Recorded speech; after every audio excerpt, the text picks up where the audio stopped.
From the Gettysburg Museum of History Studios, high atop Baltimore Street, in a maximum security facility complete with central air, it's AG Today. Hi, this is Darren. And Mayor from the Civil War Breakfast Club podcast. This is Dan Casella from the No Pollution of Cowardice podcast. This is Wayne Motz from the Gettysburg Foundation. Hi, I'm John Rothman. Hi, this is Bo Brinkman. Hi, this is Joseph Fuqua, and you're listening to Addressing Gettysburg. You're listening to Addressing Gettysburg with Matt Gallery. Don't ever go on America Got Talent. You won't make it.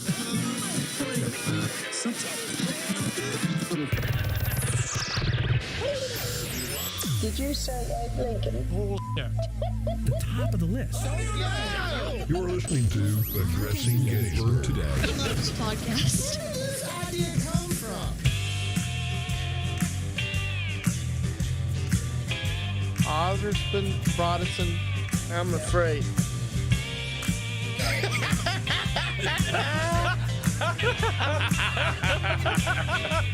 What is that?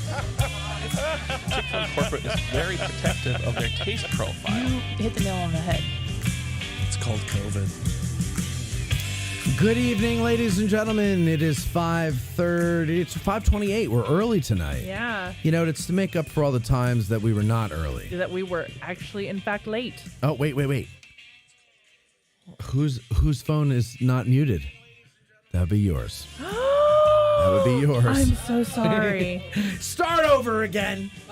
Start the show all over again. I didn't even know you could hear it. Well, you got to turn the volume down on the phone. Did you? Yeah. You all right? Yeah. Okay. I thought I was tired.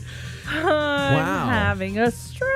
Oh, okay. Don't have a stroke. It's too early in the day for that. I'm really, suddenly my brain just went, whoa. I know. Okay. Well, we'll get through this. Okay, thank you. Very exciting weekend last weekend. Oh, my goodness. First of all, welcome, ladies and gentlemen, to Addressing Gettysburg Today. We missed you so much. We did. And, you know, I got to tell you, the weeks are just flying by this winter. Oh, my God. Right? For you too, or is it just me? No. By the way, was your house on fire last night? No. Okay, good. Don't you think she would have led with that when she came in tonight? Sure, I would have. By the way, the reason I smell like smoke is my house was on fire. I bumped into an old neighbor this afternoon, and he was like, "Is there a working fireplace in your old house?" And I said, "No." And he goes, "Well, there's black smoke coming out of the chimney." And I was like, "What? What? The chimney is...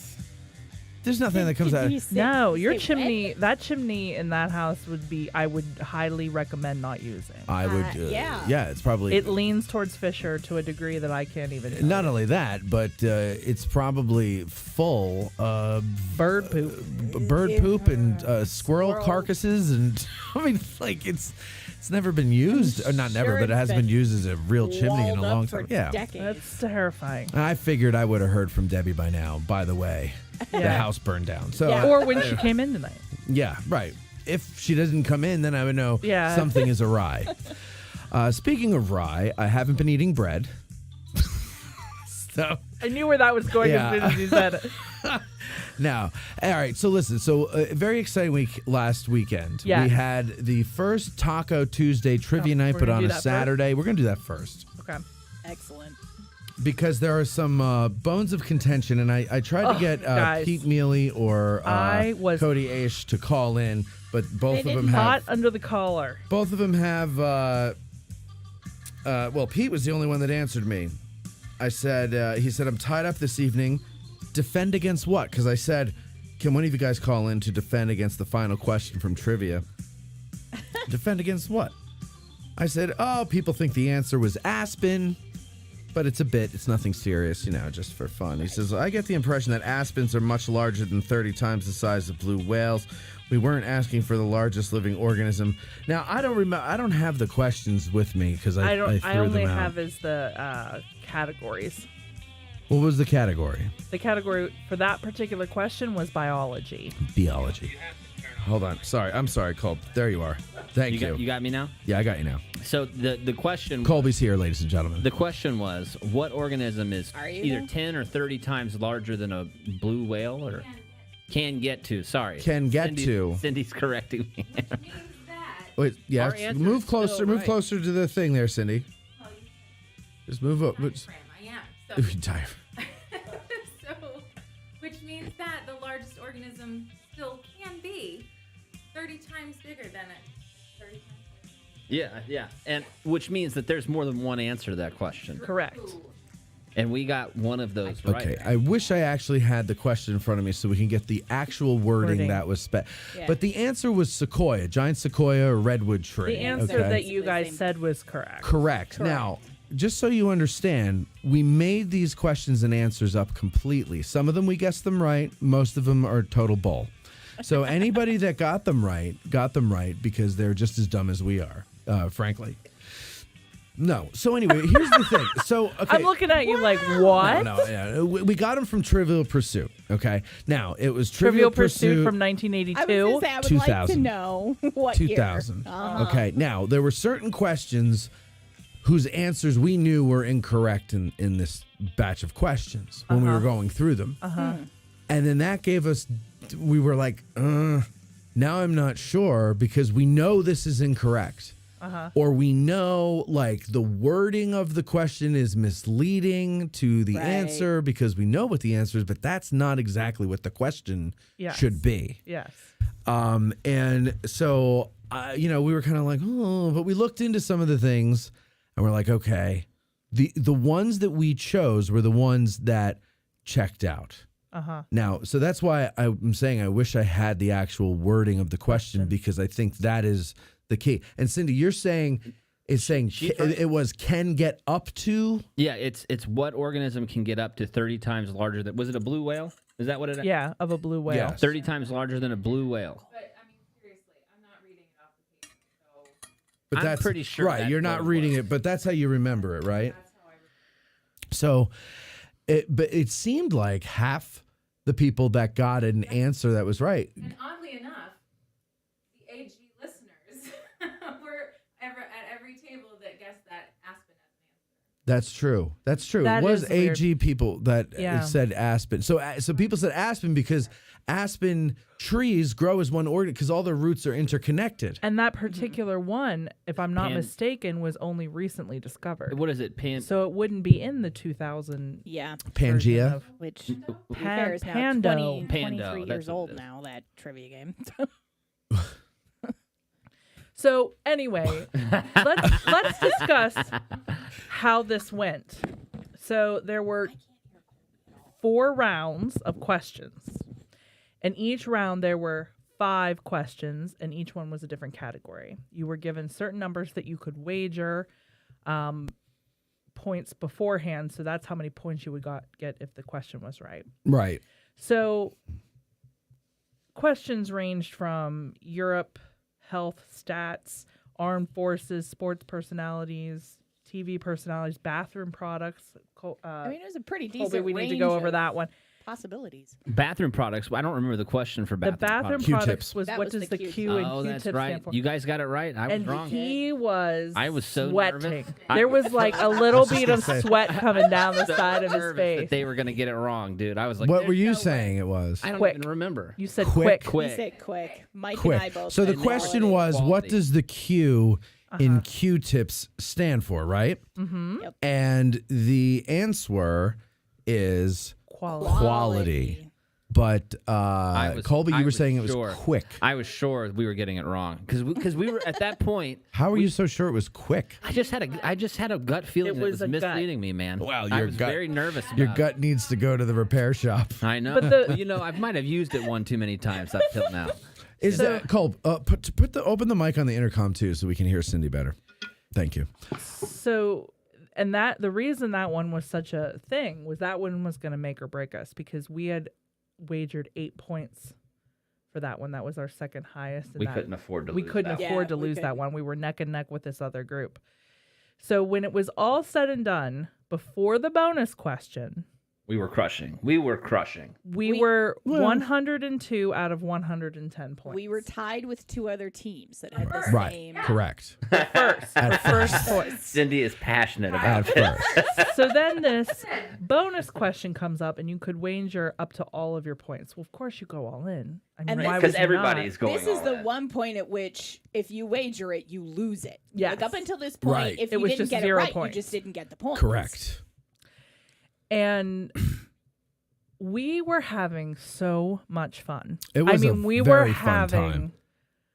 at our table freaking Mike Lentz. I just, that's the first time I ever really got to hang out with him, apart from the show. Yeah. He's freaking hilarious. Oh yeah, dude. You should have seen when the Custer question. Oh my gosh! Oh my god! Both of us were like, "It's Custer." Even I was too, but Mike actually leaned forward before you'd even finish the question. And that's why I started laughing. And you were like, Bethany, this is a serious question. Because he leaned forward like, let me tell you. Bethany, people died. And I'm like, it was hilarious. It was just the manner in which he leaned across the table. Oh, yeah. But he pulled. Dude, the tennis answers. question. The tennis question he got. Yeah. He got Arthur Ashe. I like to think that I helped him though, because he did have a different answer, and I was like, I don't think that's right. Who's the guy that had he was the first person to sell tennis racket, like his tennis racket, and then that's when he came up with Arthur Ashe. Well, Arthur Ashe was the first person to sell his own tennis racket? I don't know, but I think I just stirred something. Are you just making shit up? No, that happened. That's a true story. He really that did Arthur say that. Ashe. No. Are you did you just did your brain just fire off some kind of electrical thing and you're just like, he sold his first tennis racket? Not long ago, I had seen the what's the movie about who's the tennis player that always likes to yell at everybody? John McEnroe. There's a movie about him and his big competition, John McEnroe, and who's the guy that he went back and forth with so much? Christy McNichol. No. I don't. Chris if Everett. you're going to tell the story, you at least should know Well, the name. there's a movie with Shia LaBeouf is in it. He plays John McEnroe. Yeah, and that's a good. Actually, this is a good choice for a guy like him. I thought he did a pretty decent job. Yeah. But in that movie, you see the commercial, with the guy selling the first tennis, his first tennis racket, and then they show it again in that.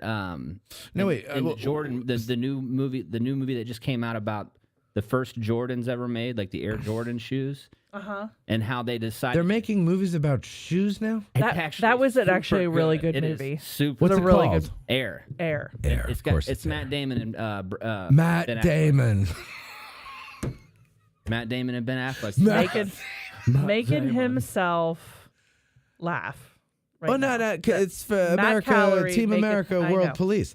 All right, so well, let's get back to this So story. anyways, that's why it was in my head. Because there was a debate. Was it Johnny McEnroe? And I was like, who's the first guy? It was Bjorn Borg. Okay, first of all, that John McEnroe was always yelling at. Okay. Everybody knows this. Gotcha. And so who's the first guy that made his own tennis racket for wide sale? Eric Clapton. Probably. Yeah, I don't know. Whatever it was, that stirred up the correct answer in Mike, and I to take a look. Was it? It partly did, because I also helped, because I mentioned that he has a statue in Richmond. So those two things. Arthur together, Ashe does? He does. Really? Mm-hmm. Was he from Richmond? I don't know. I guess maybe he was, or he lived there. Because he's, I think, the only black person to have one on Monument Avenue. And now that I'm interesting. thinking about it, I'm pretty sure he is the first person to sell his personal tennis racket. The only. You're not saying McGregor put out the Arthur Ashe line of tennis rackets. You're saying his actual first tennis racket. It's the line. Oh, it is a line. Okay. Yeah, To create, he's the first one to do that. Gotcha. All right.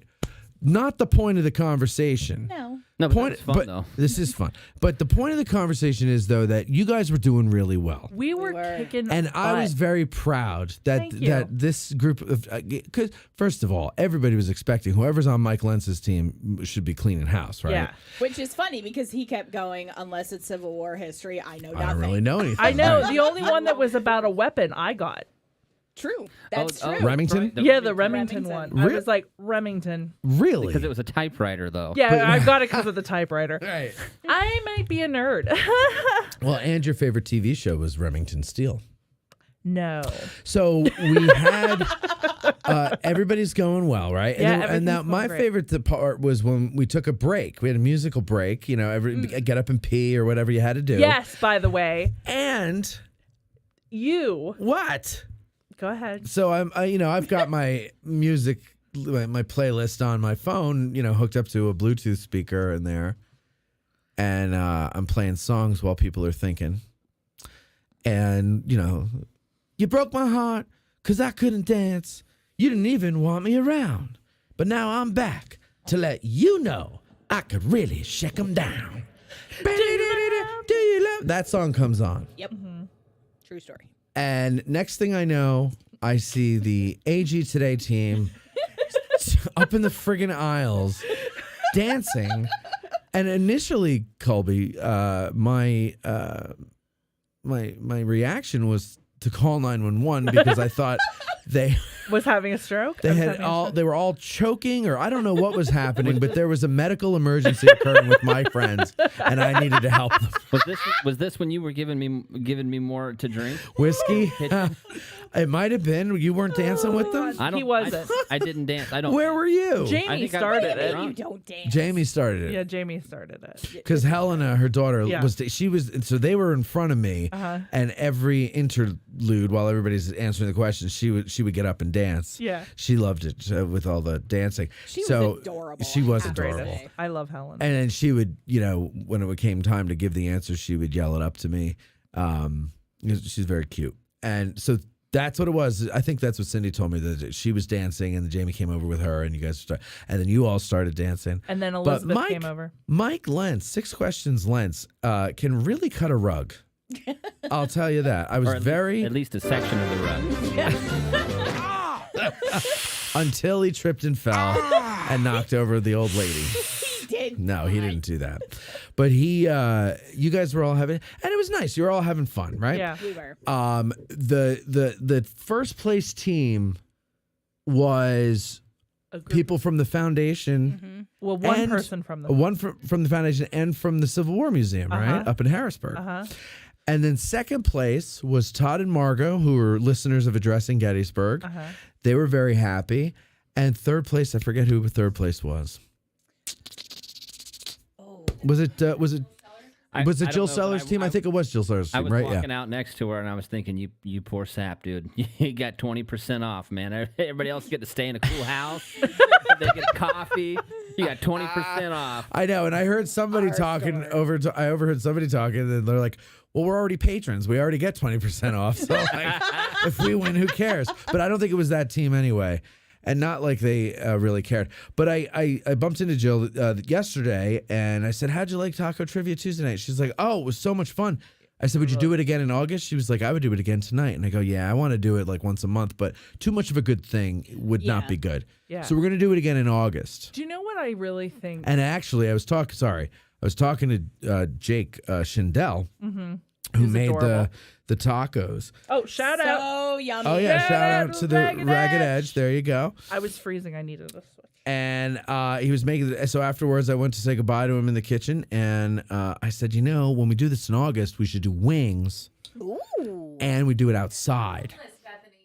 Don't worry, Beth. But we're gonna get boneless for you. Cindy, you're so sweet. What's the deal with bone in? Oh my gosh. Come on, weren't you here last week? No, but I don't know. You what? That I'm afraid of bones? She's afraid of skeletons, remember? Oh, I wasn't putting that together. Yeah, well, Listen, you bone's should have. the best part because you can chew on the cartilage. Oh my god! What are you doing? Ew, you chew on the cartilage? Yes. Oh, that's so nasty. I love the crunch. Do you suck the marrow out? No, not on chicken. Beef, I would. What? You're killing Bethany over here. Can we move on to a different topic? Ham marrow. I'd suck that right out. Ham I don't like. We I don't haven't like even ham. reached our real contention yet. I know. Dude, All right. the chicken cartilage is the best part. It's crunchy. And Oh, it's so gross. No, I hate when I get a piece of chicken and there's cartilage in there. Guys. What? My buddy in the Marine Corps used to call me a savage because I would eat almost the entire Oh my bone. god, this really makes me want to yak. Sorry, I'm sorry. Listen, you need Cameron's train whistle to block him out. Yeah, right. All right, so, okay. So, we get down to the last question, right? Last question. What organism can get to up to 30 times the size of a sperm or something? Whale. Longer than a blue Longer than a blue whale. And that's when it happened. That's when the robbery took place. Yeah. Indeed. And we went all in, guys. So we went all in. So you guys went all in, right? Now. Yep. We had to because we were tied. Cindy, now you told me, I think it was you that told me that you said sequoia, they said aspen. Mike Lentz said redwood sequoia. Yes. Right. You and Mike Lentz said redwood sequoia. I'll attest to that. They did say that at first. Now, that was my initial thought. Everybody's I was quite all willing like, to go with. Well, we all settled on aspen at the end, though. Yeah. Well, no. Let's get there, Colby. Don't jump to the end. Jesus, you start a movie with Colby, and he's like, he dies in the end. Let's get there. So, okay. So you guys debate this for a while, or what? We did all the way down till the very end there. Pretty How much. many seconds do you have? You know, it wasn't a while. It was 2 minutes. It was like We had 2 minutes. Yeah, and we were down to the last 15 seconds when we turned our thing in. So you debate this for 2 minutes, okay? Mike and Cindy saying redwood sequoia, and Mike, who was he doing well with answers before, or did he only get the Custer answer? No, he was doing well. He was doing great with. I did not know this, but he knows his sports stuff. Yes, he does. Absolutely. Sports, and then like obviously anything that could be related to military history. Sure. You know, there's offshoots of that. Yeah, oh yeah. So anything that's related to that or sports history, he was on it. Yeah, he was doing good. But there were things that Mike would be like, I don't know that. You know. Okay, all right. I mean, not everybody knows everything. You can't all be me. But that's what was great about the table. You know, everybody seemed to have a little thing that they were a little good strength here and there. And poor Taylor, this was the one. She had no answers, right? Certain. She was so certain about the aspen. Oh, well, okay. So now this is where aspen. And I backed her up Colby, because I knew it was under the ground. Right. Colby and Tay are also, so is Mike Lentz, but from Colorado. Yeah. Right? They were out in Colorado. And so you would think they would know about the aspen. So this must have thrown you Sequoia people off. Well, wait a minute. Well, no, wait, because Mike was from Colorado. So forget that theory. Yeah, but then he flipped because she was adamant, and then she started Well, talking about the root system. Let me give you like the reason why she was so adamant. We'll play like games a lot of the times if we go out to eat or like drive for long periods of time. And like the license plate game, things like that. Yeah. But every once in a while, it'll be like trivia games, and we have to guess, a certain thing. Right. And she asked me, and this has been maybe 5 months ago. We almost the same exact question. What's the largest organism in the world? Right. Right. And I have no idea, dude. I'm getting this thing wrong all over the place. And she tells me it's this aspen tree. And I'm like, you're full of it, right? Right. No way, dude. And we Googled it, and sure enough, that Pando thing, that was it. But I could not remember what the name of that was at the table that night. I just knew Taylor knew it. So when she was like, I think it's aspen, I'm pretty sure it's. That's why I was like, okay, I yeah, was that's thinking it. it was a birch tree. Birch tree. I couldn't. I remember it being white. We can just get real nutty. No. Well, okay. So it's time to answer. Aspen is the one you go with. Yes. Correct. You have what? 102 points at We have this point. 102 points, and we wagered 102 stupid points, right? Yep. Okay. So the answer comes in, and I look over to my team, my friends, and they get it wrong. Well, after we, according to you. yeah, because we confirmed it on Google, sir. We were right. You did not confirm it on Trivial Pursuit Millennial Edition. Which is now more than 20 years old and therefore can be wrong. And Pando was only recently discovered. So think of that. We and all win. thought Google, but no. No, Google. Okay, can I tell one story? Sure. From that night. Colby, am I allowed to tell the Da Vinci story? I forget. Oh, yes, yeah. Because that was. Listen, you have to include the fact how excited you guys were to have a Disney question to begin with. Yeah. Yes. We started off this thing going like, I hope it's all Disney, because We that's the got only this. thing Debbie and I know anything Dude, Taylor about. Taylor was chiming in too. She was even like, Mike Disney, was. I've got it, right? So was Mike. He was like, "Oh yeah, if there's Disney, we got." Yeah, we got this. And so the question comes up: which artist would occasionally keep mice in his desk drawer so that he could bring them out to occasionally sketch them? Live live mice. mice. It was very important I they throw were out Da live. Vinci because I think of his sketchbook, right? He's So Da Vinci, sketches he goes freaking Da everything. Vinci, and we're all like, okay, sounds plausible. Because we're all And thinking, he's like making we're this thinking argument. classic artists. Right. We're not As soon as thinking- Mike turns it in, he goes, "Oh my god!" It's like it occurs to him as soon as he hands it in, and he sits back down and goes, "Oh my god!" Come on, We're like, people. can we change our answer? So, aren't you glad I'm back? And she's going, but did he sketch mice? Yes. And he's like, I don't know. And she goes, did he sketch mice? I don't know. He He sketches And she everything, goes, dude. Oh. He sketched like Da dead, like Vinci. cadavers. I don't know. I figured. No, he why wouldn't sketched he go with mice? mice too? Yeah. You know. I'm sure there's a mouse or two in a I painting mean, of his. I looked at him and went, sounds plausible, and I wrote it know, down. I thought it sounded plausible too. I just want to point out here that not only Mike thought it was plausible Yes. too, which really made me feel confident. In See, my that's the answer. problem. That's the problem. When you have that one really smart guy. I said it, and Mike. This is what he did. Like, okay. Yeah, That makes sounds sense. good. Yeah. Oh, okay. Oh, yeah. we can go with Yeah, that. let's embarrass Matt by getting this one wrong. Oh, okay.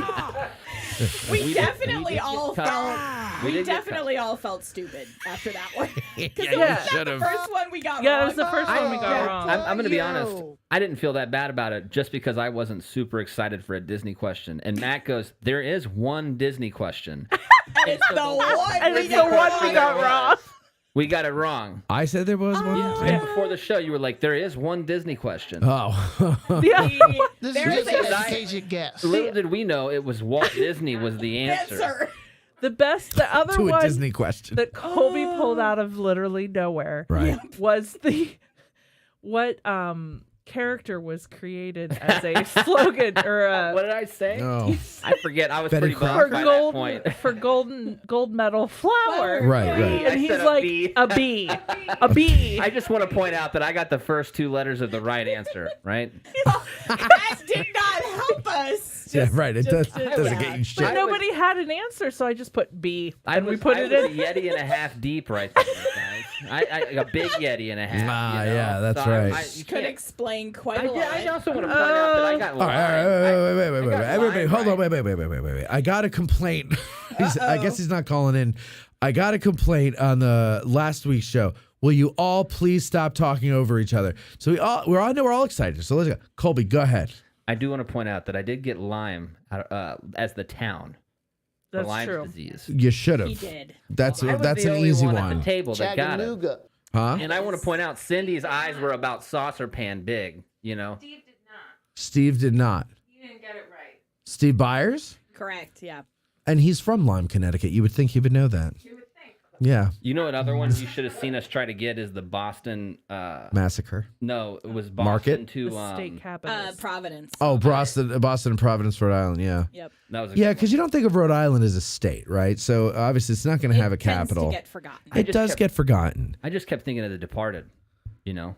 But that's Boston. Well, they talk about across the river to Providence, though. Oh, right. Oh, see, there you go. So that was smart of you. He did not This is bring just that an up. educated No, he guess. didn't. What? He did not bring that up at the trivia. I didn't want to explain a movie, Oh. you know. Providence.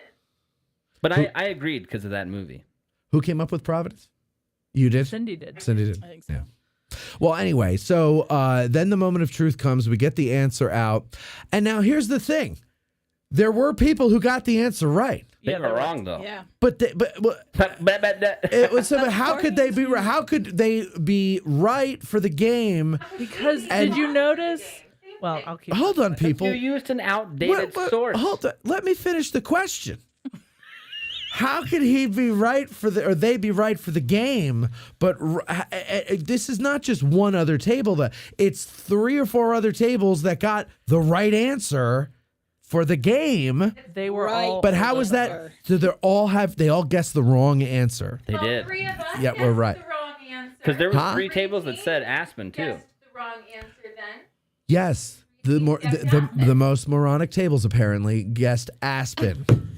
right, disappointed me. Her whole facial expression changed. I can see it in the window right now. I know. So anyway, can I just show what you name would have was? had? Hold on. Here's the thing: the team that won first place, we're doing the worst the whole time, and they won with 198 points. Mm-hmm. You guys doubled your 102 and would have won with 204 points if you had just listened to Cindy and if Mike hadn't switched sides. Right? Is that right? but we were also right with our answer. But you were not. We were. But you were not. Look up on Google. Okay, only according to your misinformation. No. According to what? Can I point out the name of our team? The name of the team is Swamp Dragons. That's welcome, right. Cam. That's Cam, right, that was Cam. For you. That's right. When it came time to choose our name, we all sort of looked at each other. There's a swamp dragon. Yeah. That's right. Cam was very happy. Cam, what do you have to say about that? I'm not. Okay. All right. That's it. Yeah. Oh, there's a swamp dragon. Anyway, so that was fun. And then what else did you? Oh, also on that day, you did Love is in the Square. You renewed your vows with your boyfriend or your husband, Mark, right? Congratulations.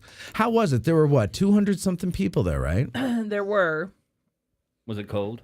Oh my God. Windy. Not only was it cold, but that wind was gnarly. Yeah. I mean, it was pretty bad. Now, the really cute part about it was when the mayor got up there and started talking, she had a really nice little heartwarming speech before she did the whole thing. Uh-huh. And she would really kind of pause for effect, and the wind would just go right through, and we would all go, oh. So if you were listening to it, it sounded like we were all either really into it and going, aw, or we were all like freezing your dying, asses becoming zombies. Right, Because okay. It just sounded like it was in the appropriate spots, though. But it was really nice. So did you cry? I did. From the cold or from renewing your vows? The renewing. And did Mark? No, he wasn't paying attention, so he messed up what was said the whole way through. I love Mark. Uh-huh. It was something like I'm here to renew and pledge my love. Well, to you actually, here we have audio of Mark from the whole thing. He really didn't seem to understand any of it. Let's listen. Cam is the winner. All right, Cam's the winner. God damn it! Forget it. I thought it just went to. Never mind. This is what it was. Look. Cam is the winner. All right, Cam's the winner, ladies and gentlemen. Let's hear it for Cam. Yeah. Oh, we're gonna take a break. What? You hear Cam going, "Is this mine? Is this my prize?" I forgot that there was something before that. But anyway, go ahead. Okay, so he messed it up, which is funny to me because he messed up our vows on our actual wedding day. Oh yeah. No wait. Here's the audio. I'm sorry. I do this under protest.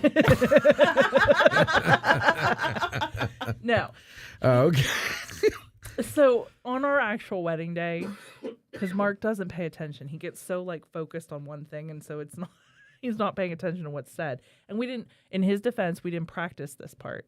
We practiced the walking. We practiced what would happen after. The like walking back down the aisle, all that kind of stuff, but never actually what was said. And so when the priest said, repeat after me, I, Mark, take you, Bethany, he wasn't paying attention. So there's a pause. I, Mark, take you, Bethany. And there's a pause in which Mark is looking at me like, deer in the headlights. And he just goes, I do? And they're like, no. Repeat after me. And he's like, oh, okay. So, yeah. So he messed up at both things. So it was kind of appropriate. And he's so cute. Interesting. So he didn't really seem to care that he was renewing his vows. We were worried about What Ezra. was it he was focused on? Ezra? Yeah. Was Ezra there? Yeah. Uh-huh. Where was he? It's standing in between us. Okay. We were trying to block him from the wind. And then he, almost immediately, he was just tired and cold and hungry. And so he started to cry. Yeah. So we didn't get our certificate. Oh, that's why Jill gave me that that for you. Okay, I Yeah. get it. I saw her I guess at the trivia, and I said, I never got my certificate. She said, I'll grab you one and bring it. Very nice. Very nice. All right. Well, listen, I'm glad you renewed your vows. So we know that you're going to be married for a little while longer, at least, right? At least a month. And we all had fun, regardless of our joking around here about it was great. The trivia. Answer. We did. Yeah. Oh my god. We're going to do it again in August. I'm not normally a person who, like, I go to nerd events. Socializes. I don't go to these kinds of events because it's not usually my scene. I had so much fun. Now, do you think it was because it was the first one? You think when we do it again in August that it'll still be fun? No, you know what I think it really was? Yes, no. What? Was the music and the atmosphere was really laid back. Like, the music really got... The host is basically what you're saying. The host made it great. That host that they had, whoever the hell he was... That's right. ...was really good. That's right. Trivia host, that's for sure.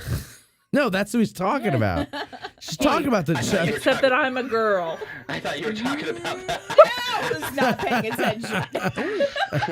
Guilty as You charged. sexist bitch. I'm All right, you bitches up for some food? I think it was both the atmosphere, but it was also we were having so much fun with each other. Yeah. Like our team rocked. We were just having a blast. It was a nice But everybody change was. of pace. That's true. There Every wasn't a team was having table that was not having a good time. That's true. No, yeah, you're right. Everybody seemed to be having fun. Yeah. I saw smiles all around. Yeah. And the food was good. The atmosphere was good. It was a lot of fun. And I think if we do it in August outside, if the weather permits, and we do wings, boneless for you, of course. Thank you. We'll just get chicken soup for you. And then I don't think everybody was having quite as much fun as us, though. I think we were unique. as we, Colby. As we, my apologies. Thank you. Thank you. All we were missing was chicken cartilage. Oh, I hate you. Colby. I just had to get her one more trying to get her time. sick. I just had to get her one more time. Someone says, so next time karaoke trivia. Oh my God, you have to give the answer in the form of a song. No. Oh. In between, you do karaoke while people are answering. Instead of just playing music, somebody comes up and does a few minutes of karaoke. I'd pay to see Lance do karaoke. He would do, at first I was afraid. I was petrified. You would be surprised. I found out because I've occasionally given him rides to and from Chambersburg.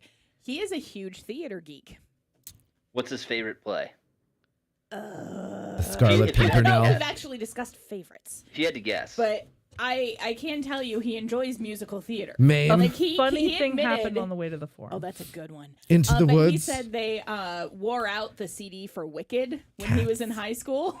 Dude, building sets and stuff. They'd have it playing and What? singing along. Wicked. So No, I you know. would be I heard her. surprised. He would probably be all for Wait, karaoke. surprised or disappointed?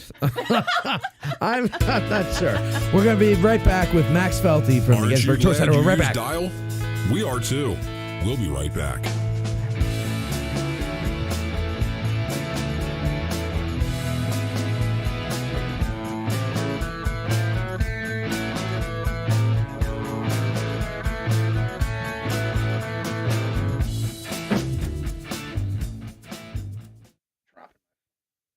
Hey Getty's nerds, 2024 is shaping up to be a fun year for Addressing Gettysburg, and we want you to join us.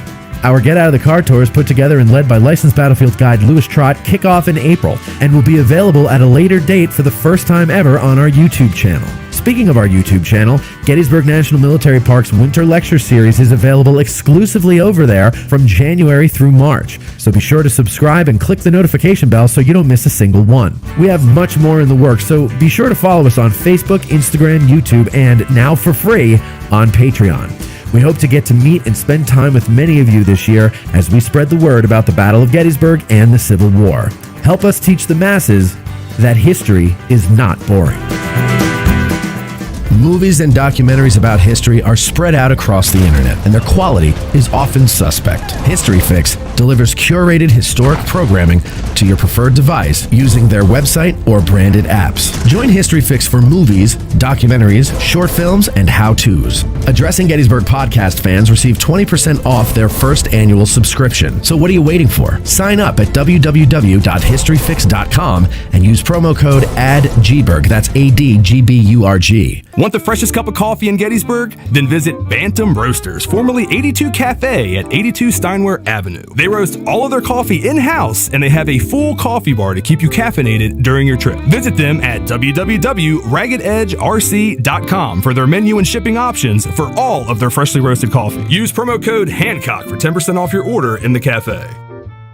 This episode of Addressing Gettysburg is brought to you in part by me, audiobook narrator Mike Scott. Narrator of Savis Beattie's Bloody Autumn, the Shenandoah Valley Campaign of 1864, and Unlike Anything That Ever Floated, the Monitor and Virginia and the Battle of Hampton Roads. If you are an author or publisher interested in having your titles produced as audiobooks, or even just in learning more about the process, give me a shout. You can find my contact info on my website, MikeScottVoice.com. That's MikeScottVoice.com. And Civil War Trails. It's the world's largest open-air museum, and they offer over 1,300 sites across 6 states. Drive the Gettysburg campaign turn by turn, paddle to Frederick Douglass's birthplace, or hike to remote earthworks and artillery positions. Visit civilwartrails.org to request a brochure and explore their interactive map. Follow Civil War Trails and create some history of your own. You're listening to the Addressing Gettysburg podcast.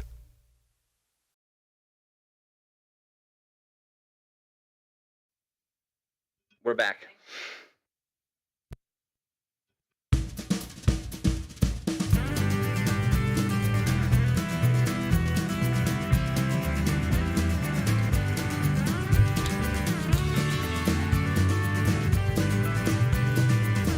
Seems like we haven't seen you in forever. Welcome back to Addressing Gettysburg Today. Here's Matt. That's awesome. All right, we are back now on Addressing Gettysburg Today. Welcome, ladies and gentlemen. So, if you've come here, which many of you have, no doubt you have either seen or ridden upon a double-decker bus going around the battlefield several thousand times a day. Yes. Or maybe you were in a bus that originated from the visitor center. Or maybe you went and took a ghost tour out of the Jenny Wade house. I mean, maybe you did a lot of things and didn't realize that the man who runs it all is a mere, what are you, 38, 36, 32? 37? 37. Oh, wait. Are you Wait, sure? No, 38. Yeah, you got me. All right, 38. 38 years young. His name is Max Felty. Welcome to Addressing Gettysburg, Max. Thank you. So, Max, this business, though, has been around since we were just talking during the break, 1959. Correct. Okay. Yes. You're not that old, obviously. I'm not good with math, but I know that. Right. That's not 37 years ago. Correct. Who started it? Leroy Smith. Pull that closer to your mouth, sorry. Sure. Leroy Smith, he was a businessman, entrepreneur in the area for many years. He more or less kind of owned half of the town at one point. Okay, I was going to ask that now. So Yeah. you're talking like not just the bus tours, Right. but like the Hall of Presidents, everything. Pickett's, Pickets. David Will's house, the Wax Museum, like Everything. and hotels, and yeah. So he Which at one hotels? point- I believe at one point he had. He was involved in the two that were down that the college owns now. Oh, okay, the motels down by on Carlisle Street. Yeah, yeah. and also in at Cemetery Hill, it used to be called Heritage Inns. Over there, I'm not sure. Possibly the old Holiday Inn, now 1863 Inn of Gettysburg. So again, That makes sense. Had his hands in absolutely everything, which was pretty impressive. Yeah. And also, I believe he was also involved in the like magazine distribution business and souvenir distribution business from Americana. So he really was like the king of tourism for a good number of years. Correct. And what was his name? Leroy Smith. Why do I not? Also known as Roy Smith, but Right. Yeah. And he, when did he pass? The 80s? 1985, I believe. 85. Okay. And then when he passes, what happens to all those businesses and properties? Do they get split up or?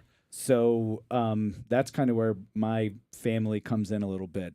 So the partner at the time was Tom Metz. Again, Tom, a great businessman, and my dad was actually Leroy's accountant. So my dad was he worked at an accounting firm in Harrisburg, and they were just he was one of the clients. And Leroy approached him at one point and said, "Hey, you're a pretty smart guy.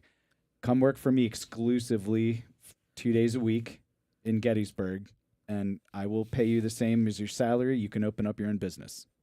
He took advantage of that. Jeez, I would too. And was able to start his own accounting practice. And then over time, he got more involved in the business. My dad got more involved in the business and was able to buy in. So then around the time of Roy's passing, basically, handling the estate and all of that kind of stuff, it turned into just two partners buying out Leroy's estate. So and that was what year? I believe when it was all said and done was late 80s. So late 80s, your dad and a business partner.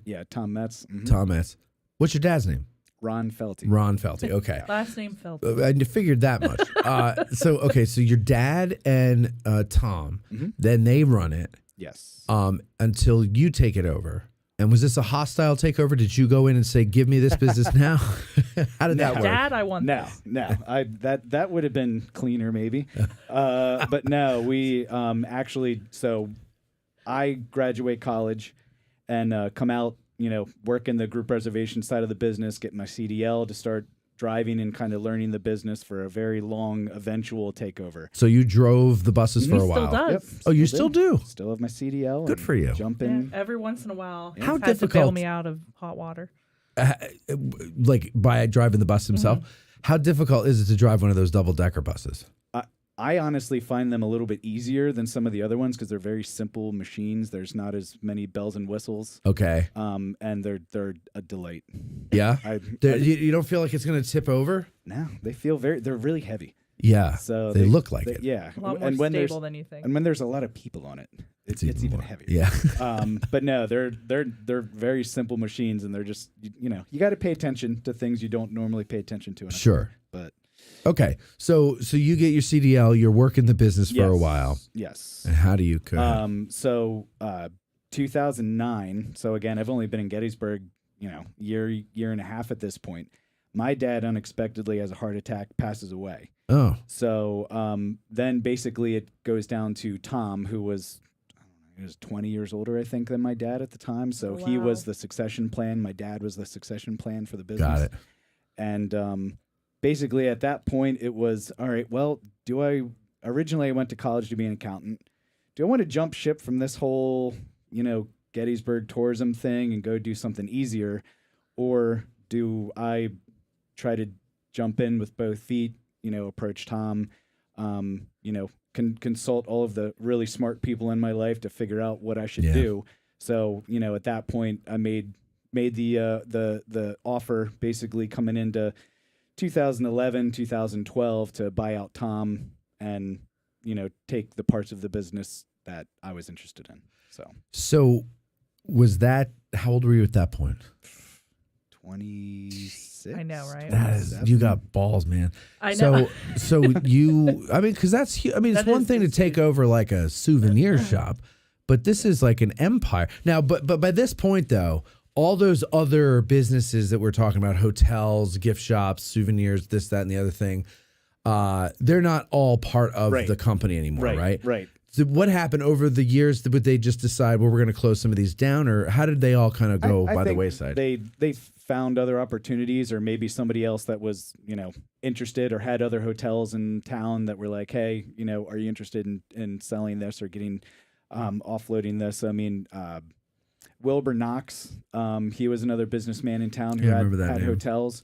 Yeah. So I know at one point they were involved. So then that's who the Inn at Cemetery Hill in 1863 and at Gettysburg, that's who ended up taking over those properties. So I think just kind of over the years as opportunities came up, and by the time it came down to me, I think it was, we had 82 Steinway Avenue. We had what's now the Toy Soldier. On the corner there.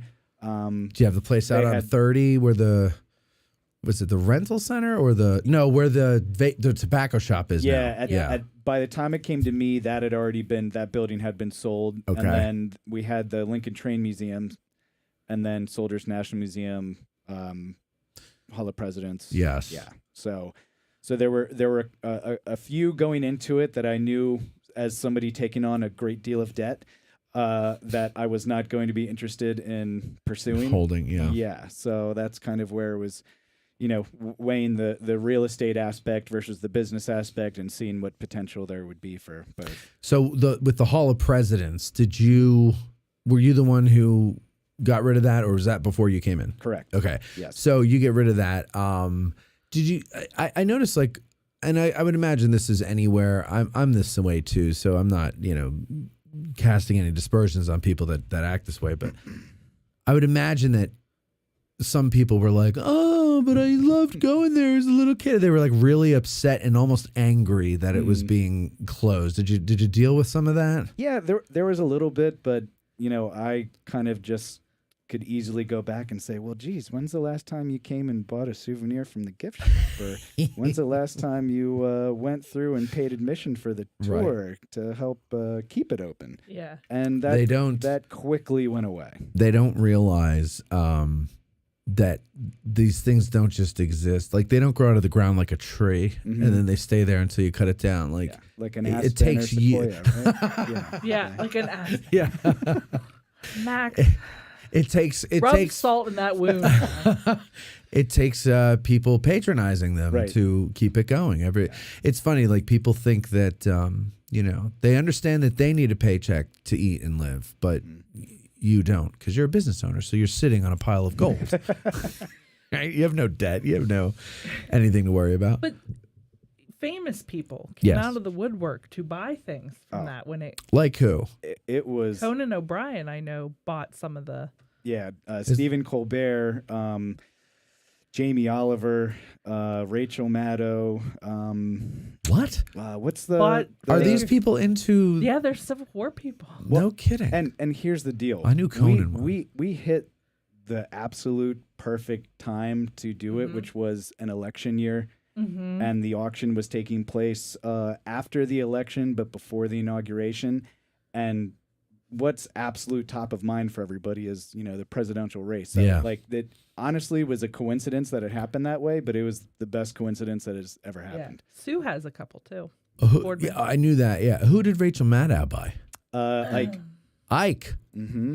Interesting. They had a skit on the show where I believe it was her, that they sent an intern down. So like they had a video crew filming like the intern trying to put Ike into the car seat, like into the seat of the car, and like figuring out how to put him in, and then and then of course they had then a scene where he was sitting there in the studio for the show. Like it was that's funny. But none of them were as good as I think it was Jamie Oliver's. That he I can't remember which president it was, but they had a love scene. Yeah. Mm-hmm. Wait, what? Who's Jamie Oliver? It's HBO, right? John Oliver. John Oliver. John Sorry. Oliver. Okay, yeah. John Oliver. He had a love scene with his mannequin. Yeah, I believe that was the one, and they had like Academy Award winning actors involved. Playing on, I remember. Yeah, you have to look it up. I don't remember which president I think it's on it's on YouTube. Yeah. I'm sure. So you don't remember which president it was, though? No, I don't. It was, but I remember seeing it. Not Abe. No, not Abe. John Oliver. That's all we care about is that it was not Abraham Lincoln. President love scene, we'll call it. Let's see if anything comes up. Oh, there we go. It was with Warren Harding. There we go. Okay. Was it? Let me Warren see. G. All Maybe right. it's funnier. No, it's not. No. He's just talking about Warren Harding. No, it's not him. Okay. No, well, that's sorry. even funnier if it was. Yeah, that would have been great. Okay, so now you do. A lot of people don't really. What is Shark Valley Tram Tours? Sure. So we have a concession with the National Park Service in Everglades National Park, right, where we do tram tours with a naturalist. Basically, there's a 15-mile loop in the Everglades. And at the halfway point, there's a 65-foot observation tower. But more or less, it's completely different from subject matter from Gettysburg. Sure. You know, we're just looking at nature, so alligators, birds, turtles, everything like that, and talking about the environment. Does this pre-exist you, or is this something you started? This started the year I was born. Okay. Yes. It pre-exists him as a human. As a human, what did what brought that about? Like, how did that connection come in? The owners at the time were big golfers, and they went to Florida a lot.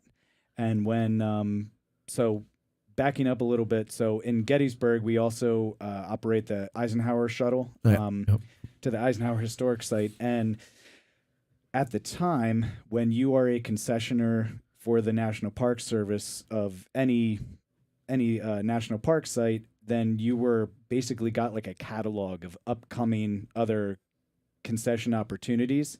So this was one of them, and they were like, hey, we like going to Florida. We'll just throw our hat in and see what happens.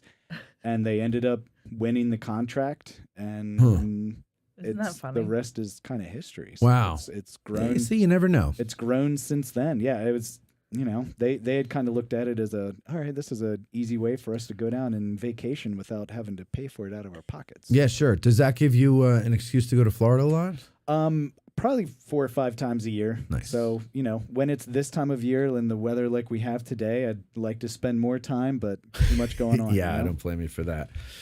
All right. Now, you also are a member of Destination Gettysburg. Yes. On the board. Correct. The Gettysburg Municipal Authority Mhm. and Adams County Industrial Development Authority. Correct. A lot of things. That's a lot of things. Like, where do you find the time to do all this stuff? I mean, thankfully, those are, you know, Like once a month. Once a month. Yeah. You know, sometimes in the evening, sometimes in the mornings, and you know, there's it's more of kind of an oversight type of thing, and they've got staff. So Yeah. Because you he know. does have family and children. So Yeah, I was gonna say, like, Correct. when do you have a life? Yeah. So no, got to spend time with the kids. And the new thing is the Gettysburg Tour Center has a brand new building. Yes. Now, Oh my gosh. am I correct in my understanding here that the building, the original building, was not meant to last for decades? Is that right? Very much so. So it was it was for the centennial, or what was the deal? I mean, it was brought in. I mean, the very first building, I guess, that we operated was basically a ticket booth. And then after the ticket booth came it was a modular log home, basically, that was brought in on a trailer, and that was supposed to be temporary. And then it got built onto, and then, you know, added bathrooms, and then added on here, and then put a roof over top of everything. So wait a second. That old building was a modular trailer. Correct. Wow. Yeah. Okay. So there was no foundation. It was, you know, Just sitting there. it was just sitting there on blocks. When it got torn down, it took like less than 20 seconds. less time than it should have. Right. Right. No, but believe me, when the wind blew, you thought it was possibly coming down. Yeah. Like Dorothy, you're going to go flying through a tornado. So so then you finally decide we've got to build something more sturdy. Correct. Which is probably smart. And so we have a new building now, which just opened. Yeah. Yeah. Now, what's new and exciting about this? Do you have the offices upstairs? Yeah, so I mean, we've got it's a purpose-built building. So unlike kind of the hodgepodge we had before, you know, just big open retail space for people to be able to check in for the tours. Really nice handicap accessible bathrooms, just built to handle what we're there to offer. And then on the second floor, we've got some of our offices and a break room and that kind of thing. But the majority of the square footage is dedicated just to, you know, the visitors coming in. Okay. Yeah. I saw them putting merch up the other day. Yeah. I went by at nighttime, the lights were on, and I was totally spying on Yeah, I'll have to go in and check it out. Now, and the sign goes up Thursday, Friday next week, so it'll look even better. So it's not officially grandly open yet. It's just a soft open that you've had so far. Go ahead. Okay, so I have several questions about this. Yes. Because I've been living the drama of this new building through my 3-year-old son, who calls it his foundation. Okay. It's his building. I'm sorry. I'm sorry, I know you think you might own it, but you don't. Ezra does. And from the moment the building came down and the new one started, we are required to go past it every day. Progress check. I know, every day. We have to check on it, and we drive slowly past, and he tells me what he noticed that's different. Mm-hmm. Now, there was a big scuttlebutt with this whole thing because originally there was a stone strip across the front that was taken down, and now it's like a black metal looking thing. And Ezra was distraught. So I'm assuming there was something wrong. I'm supposed to report back. That was actually just like concrete block. Okay. That was going to get covered up with, metal panels. Okay. And then we're going to have lettering on it that says Gettysburg Tour Center. Beautiful. Okay, because it looked like it was like It's decorative. for a sign. It looked decorative. It was a nice concrete block thing. Only the finest. Because he was like, "Mommy, what did they do? Did they take it down, my mommy?" Like he was really upset. He's like, "I think they did something wrong," and I'm like, "I'm sure there was a plan."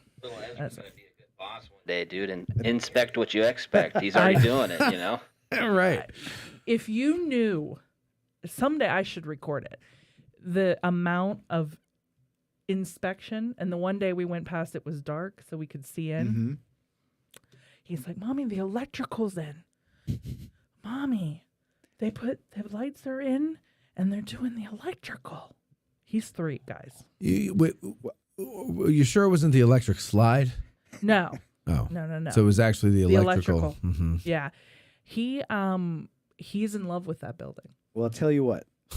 You bring him by anytime, he can get a behind-the-scenes look. And if he likes God, he would love electrical, let me take you into the utility room. Oh, my God. He would literally go ballistic. I'm telling you. Well, there you go. Now he can go in. That. Yeah. Just make him wear his hard hat. He can, control the lights. We can make it hands-on. Oh, that'd be great. Yeah. He would love that. He would love that. He's just been, every day, we have to go past it. I bet you, honest to God, Mark's driving him past it right now because he has to pick him up from daycare. Here, unlock the door. Hold on. Now, Max. Yes. I have a question. So one of my favorite places to observe the sunset from is Cemetery Hill by the Howard statue. Mm-hmm. I haven't been up there yet since the building went up. Can I still see the sunset, or is the building in the way? I would think you should be able to. I think so. Yeah, and I suspect so. If you have occasion and you're disappointed, just let me know. I'll take you up into the break room or on the roof. You just sit up there. Oh, that would be amazing. It's a great view. The roof would be great because I don't have to deal with people. Yeah. I could be outside. Get some beach chairs, dude. Yeah. Is there roof access? There is roof access, but only with me. Well, yeah. I mean, of course. I'm thinking chairs. Yeah. Brewskis. See, but and now he's popcorn. going to regret offering this. No, I'm telling the number of people have said that, okay, so when can we put up the pergola and the hot tub and get a bar up there? When? I was like, give me a year. Okay. we gotta make sure we know how to turn the lights on and off. So. And we'll call it the Max, like on Saved by the Bell. Oh my God! Let's go down to the Max. Woo! And it's Or like up an to the exclude. Max. Well, but we're going downtown Gotcha. or down on the south end of town to the Max.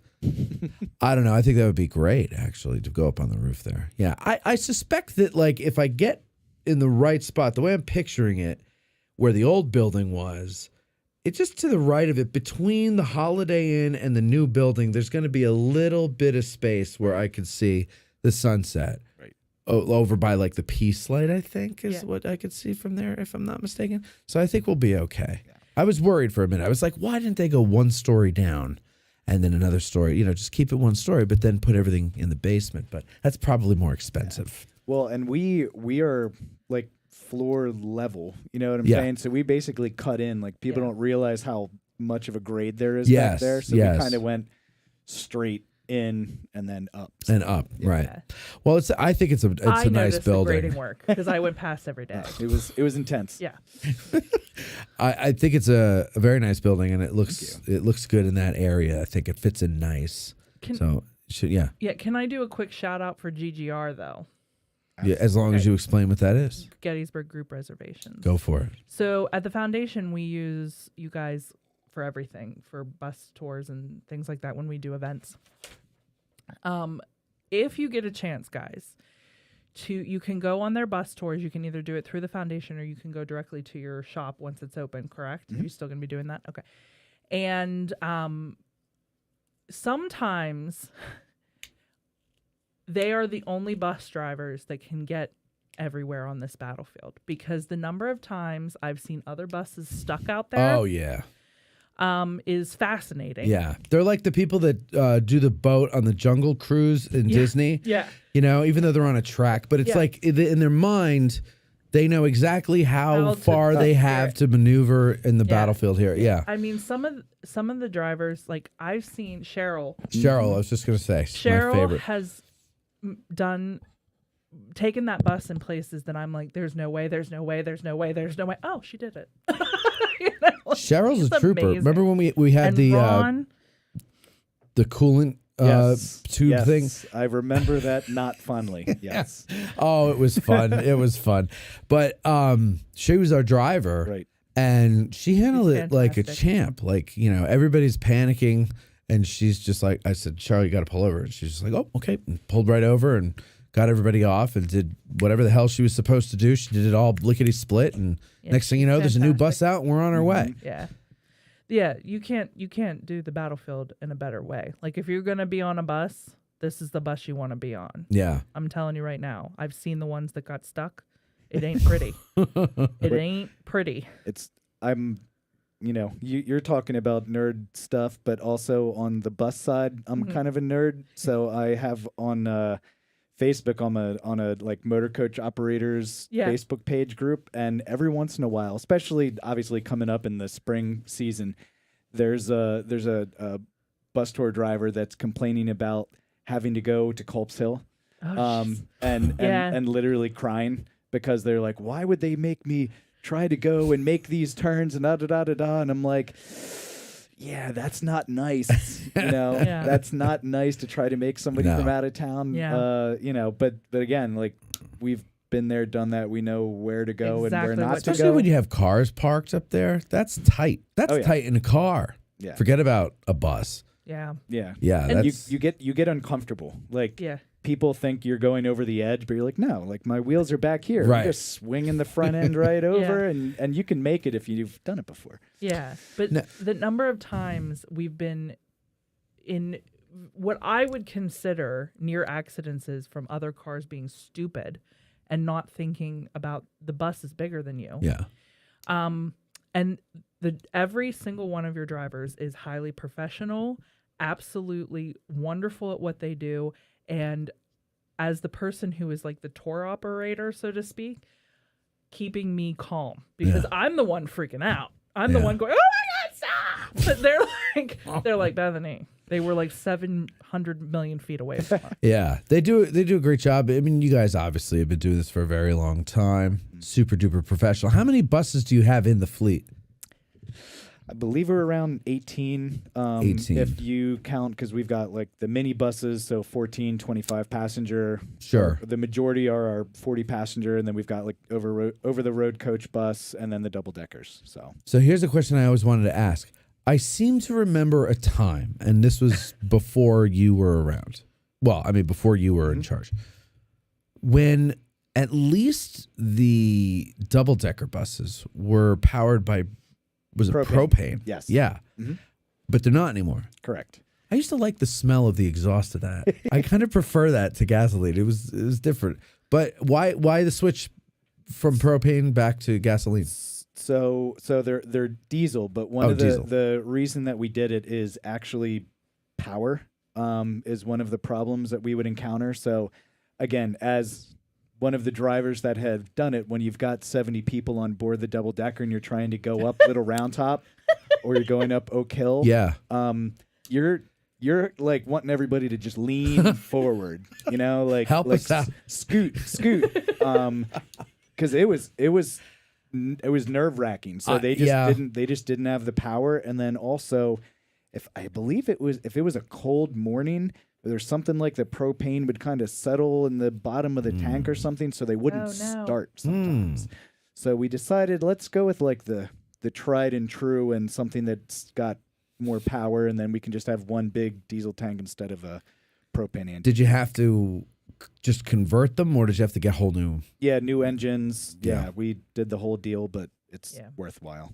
So I do seem to remember, because we used to, this, like the double-decker bus was like, when we would come as visitors, my family, that was part of the trip. You go, there's dinner at the Dobbin house, and you do a double-decker bus tour. And when my sister comes with her family now to visit, the double-decker bus tour and the Dobbin house are required.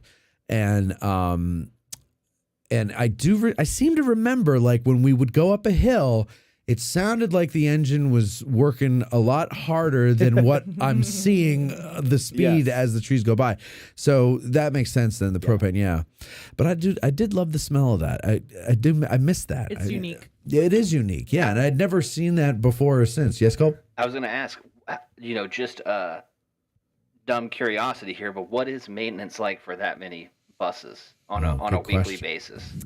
A lot. It is a lot. We do a lot of preventative maintenance, though, so thankfully we mostly can avoid any of the big stuff. And then when we, because we're trying to be so proactive, then when we find things, we can take care of it before it happens. But it wasn't always as well done as it is now.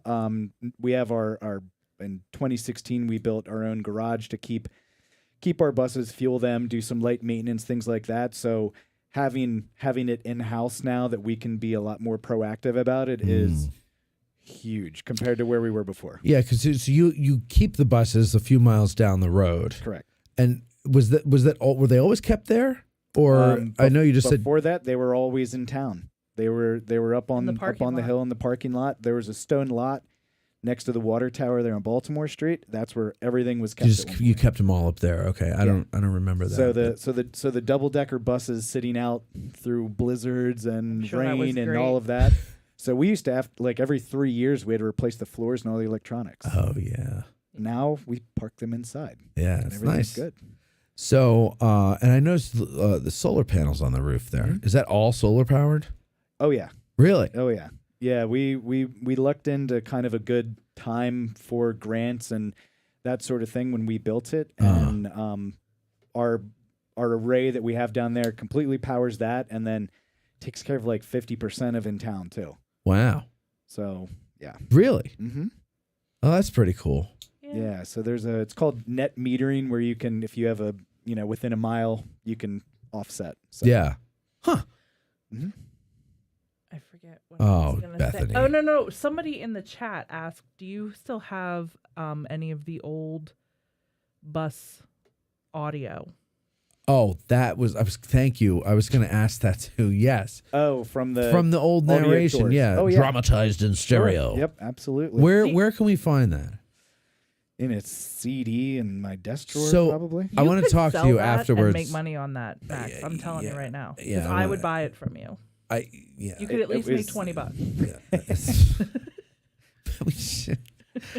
I was gonna. I had it. Yeah. Okay. Well, I wanted to talk to you about that at another time. I've been meaning to approach you about that because that is. When was that done? I felt like it. I remember listening to it, and to me, it felt like it was recorded in like the 60s. I believe that's correct. Like, we still have like the original. I don't even know. Reel to reel. Yeah. Really. Oh my God! Yeah. I would literally die. Can I please see it? Yeah. Yeah, we have to do something with this. Can I just bring Ezra over? Yeah, that's fine. Okay, I'm just gonna go. He won't be there, but you could bring Ezra. Actually, gonna be in Florida. But no, it's and actually, I'm pretty. There's a gentleman. I think he lives in Connecticut or Massachusetts. But he just loves finding old material about the business. Yeah. So I believe he bought a edited script that Charlie Weaver did the editing on of the original like audio tour that we did, and he sent me a picture of it. He got it on eBay, and Really? Yeah, so there's a lot of that out there still. Have you done the electric map in Hanover? I haven't done it since it left Gettysburg. So we did it. It was a couple months ago, Cindy. Right? And Thanks for inviting me, by the way. well, I was. How do I remember how I got to go? How did we get to go, Cindy? Set it up. What? Mike Worker. That's right. Mike Worker set it up.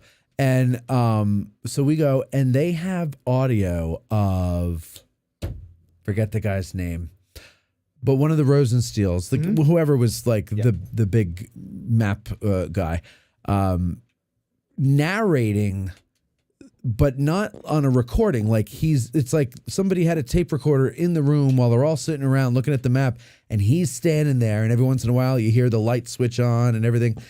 And it was really, really cool to hear. And especially because the information is either, different now because we've learned more about it or, whatever the case may be. And I don't know why. I just find that stuff to be so fascinating. It is. And it, again, having driven the double-decker bus so many times, like, I know where all the stops are, I know where all that is. But again, it was the same. There were little pieces of the story that I'd say have, changed a little bit over the years. Yeah. And sometimes offensive, sometimes not offensive, depending on your audience.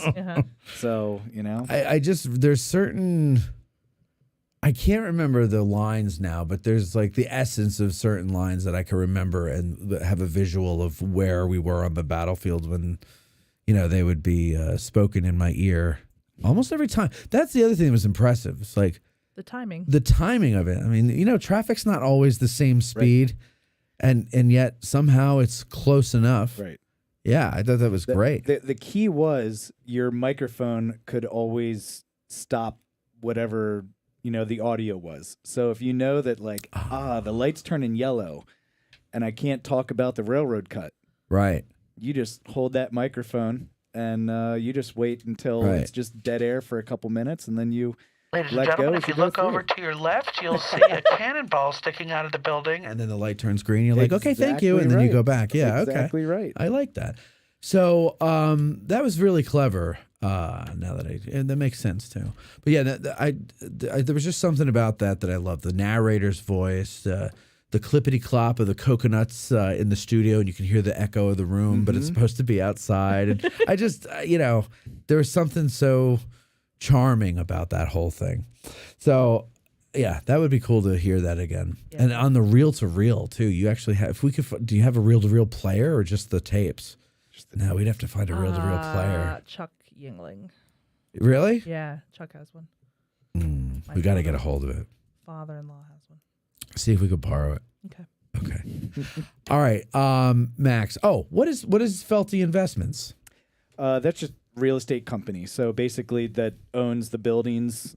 They're on Baltimore Street and down on Baltimore Pike, and we've got some apartments, things like that in town. So you don't invest in podcast production companies? I mean, I was thinking, slapping a Dressing Gettysburg podcast, sticker across the back of a bus. Sticker. I'm just saying. Well, I would love that. There's a whole box of them right there. I got it. Yeah, well, we could get you stickers galore. They just need to use some binoculars to read it. No, we're actually, I've got big ones, big bumper stickers coming out. But yeah, that would be great. Yeah, because Mike Stretch is we'll talk about it later. But okay, so Max, thank you very much for coming on the show. This has been great. It was nice to talk to you. I never really got to sit down and talk to you this in depth, so it was nice to hear that. I find that the history of that company to be fascinating. Yeah. Because, like you said, it was like half the town at one point was owned by Leroy Smith. And I remember, when I started coming down here, when I moved here, he had been dead for quite a while, but at least 20 years by that point. But he was like Gettysburg during the centennial. That was the Gettysburg he that was like the king of Gettysburg. Yeah. Well, exactly. That's what the Gettysburg that everybody grew up with. Right. And so it's just fascinating to me how that all works. But anyway, anytime you want to come back on, talk about whatever.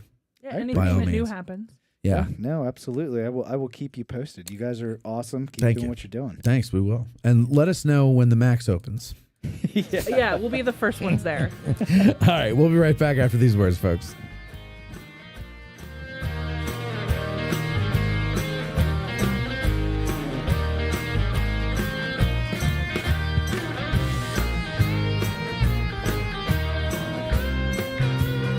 Been craving a Hot Pocket or a bag of popcorn? Now's the time to go and get it. You've got 5 to 8 minutes, so don't be late. We'll be right back. Minstrel boy to war has gone in the ranks of death. You will find him. His father's sword he hath girded on, and his wild harp slung behind him. Who can forget the sounds of the 60s? The 1860s. I can't, and you can't either. Now, there's Marching Through Georgia, the exciting new album by Billy Webster. All of your favorite hits of the 1860s in one place. Such hits as Gary Owens,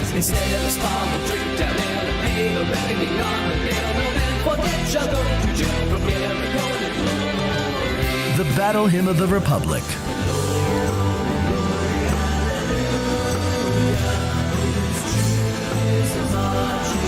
All Quiet Along the Potomac Tonight,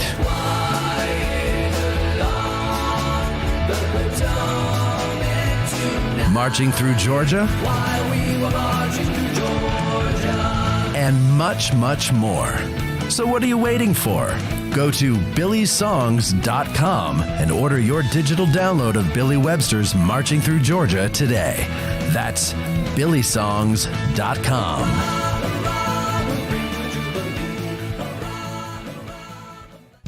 Seminary Ridge Museum and Education Center, Gettysburg's premier museum, is housed in the historic Lutheran Seminary building constructed in 1832, a witness to the first day of battle. The museum's 3 floors of exhibits connect visitors to the dilemmas that led to the Civil War, provide a powerful and personal view of the battle's first day, and explore one of the battlefield's largest hospitals. No visit to Seminary Ridge Museum and Education Center is complete without a guided tour of the building's famous cupola, where on the eve of battle, officers and civilians saw thousands of Confederate soldiers' campfires burning to the west, and Brigadier General John Buford watched for vital federal reinforcements as fighting erupted on the morning of July 1st. Today, you can stand where Buford stood and discover how this view helped chart the course of the Battle of Gettysburg. Your trip to Gettysburg is not complete without a serious visit to Seminary Ridge Museum and Education Center, Gettysburg's premier museum. Purchase tickets online at seminaryridgemuseum.org or call 717-339-1300. To get tickets or a cupola tour, listeners may call or walk in and mention addressing Gettysburg, or by ordering online using the promo code AG1863 for 20% off. Seminary Ridge Museum and Education Center.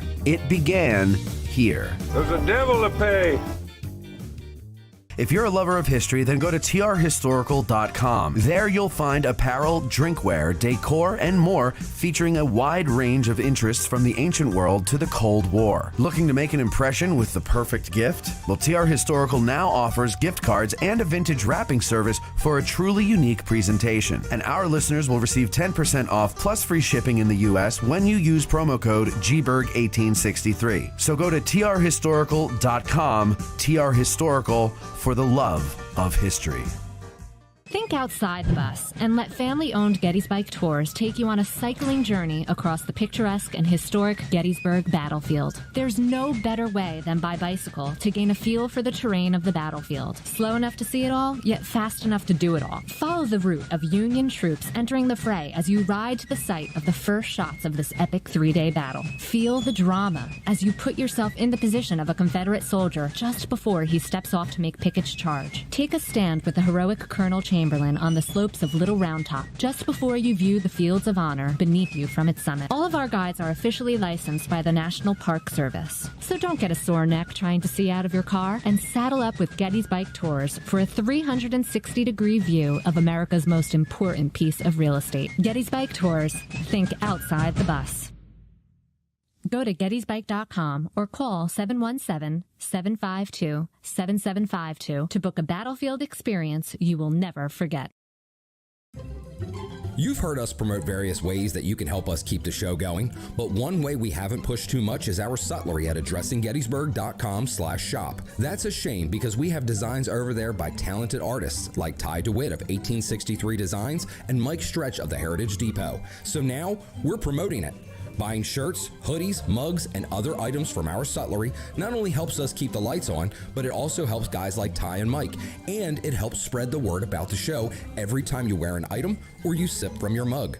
So head over to addressinggettysburg.com/shop and grab some merch. It's the perfect Christmas gift for the Gettys nerd in your family. That's addressinggettysburg.com/shop. Our favorite bookstore in Gettysburg is For the Historian, located at 42 York Street. It's because they have the best selection of Civil War books in Gettysburg, both new and used. And online, they have even more to choose from. And if the Civil War isn't your thing, that's not a problem. This is For the Historian, after all. They cover history from the ancient world to the 21st century with a strong selection of World War II and American Revolution books. It's astounding how many thousands of titles from Osprey, Savas Beatty, UNC Press, and more they have in their store. And that's because, well, they have a warehouse too. And that's where they keep all the books that are available online at forthehistorian.com. And folks, if you go to forthehistorian.com now and order books until you're blue in the face, be sure you mention that you heard about them on Addressing Gettysburg in the Note to Seller box, and they will refund your shipping costs. And if you prefer to stop by when you're in town, well, you could do that too. Just mention Addressing Gettysburg at checkout, and they'll take 20% off the retail price of your item. So go to forthehistorian.com or stop by 42 York Street, or you can call them at 717-685-5207. That's forthehistorian.com or 717-685-5207. You're listening to Addressing Gettysburg.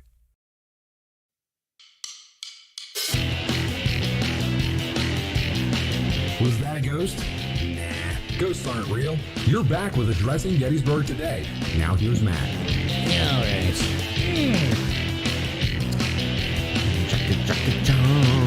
So we got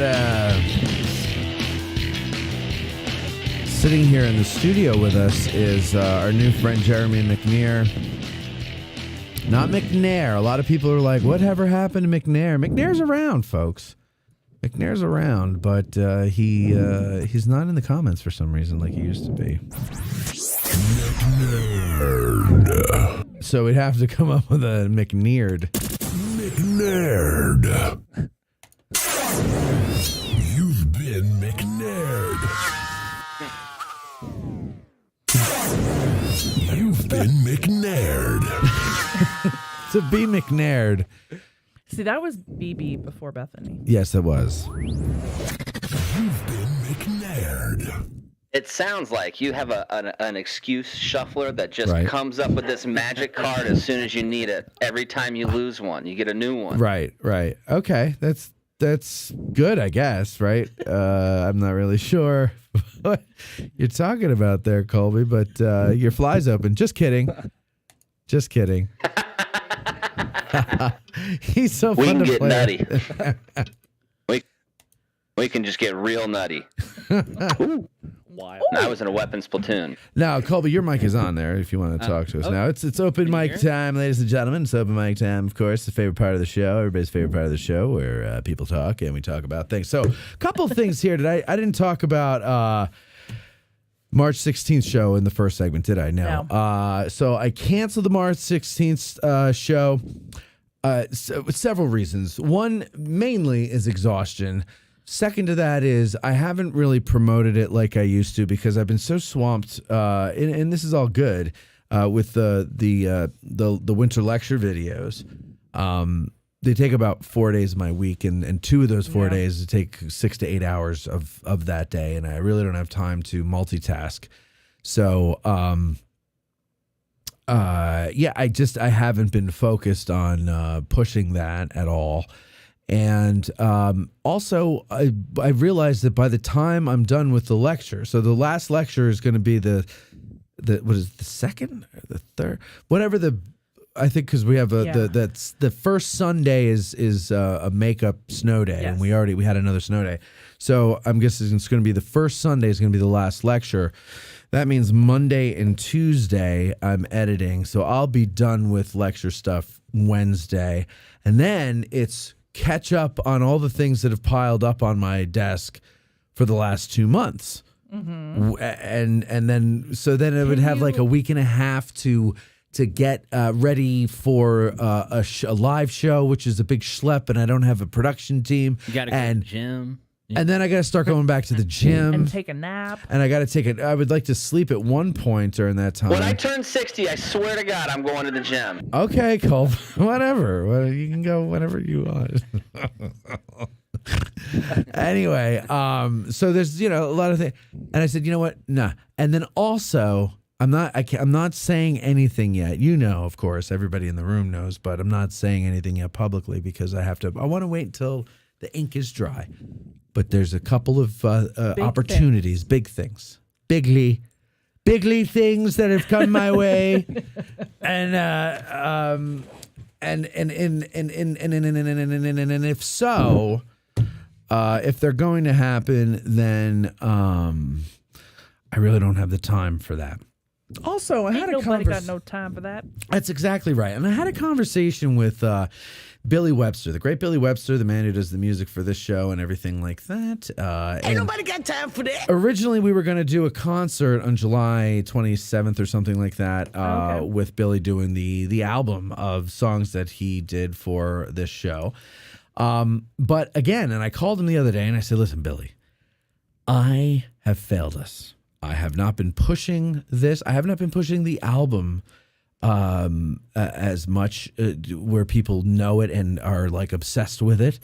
And so I am afraid that you're going to come down here and you're going to get this band together. You guys are going to cram between now and July to rehearse. And then, you're going to come down and I have to pay you guys, and I'm afraid I'm not going to be able to sell enough tickets to do that, plus cover the thing and everything. And then I realized, no, you need to get a sponsor. Your sponsors cover the cost, and then the ticket price is what you get for your work, right? Okay. All right. So I don't have the time to do that. And there's too much, letting getting the audience on board with the whole thing that needs to be done. So I said, look, why don't we do this? If we're going to do it, let's do it right. Let's do it in 2025. I have a couple of ideas for venues that I think would be really cool. The roof of GGR. We'll go to the Max. We'll do it at the Max. Yeah, like the Beatles. It'll be like the history nerd Beatles. Oh my God! Get Max back. Yeah. Final performance, if you will. Right, a final performance of Billy Webster's Marching Through Georgia. I'll play some of the songs while we are talking about it here. But yeah, so. Oh, we know this one. Let's see it. Let's do that one. So we have, all this music, and it's just so wonderful, and it's such a great job. And he's thinking of doing like 4 or 5 more songs and releasing them. So I'm like, yeah, let's do that. I said, you and your band, they've already made plans to come down in July. I said, you guys come down still. And what we're going to do is I'm going to take you around the battlefield. We're going to get you in the right headspace to be doing the show. I want you to understand where you are, where you're going to do the show, what happened here, what these songs meant to these men. Because they listened to them, they sang them on the march, they sang them in camp, the fifes and the drums played them and everything. And to these guys right now, except for Billy, because he had to research them to make the album, to everybody else, they're just old songs, right? Yeah. Okay.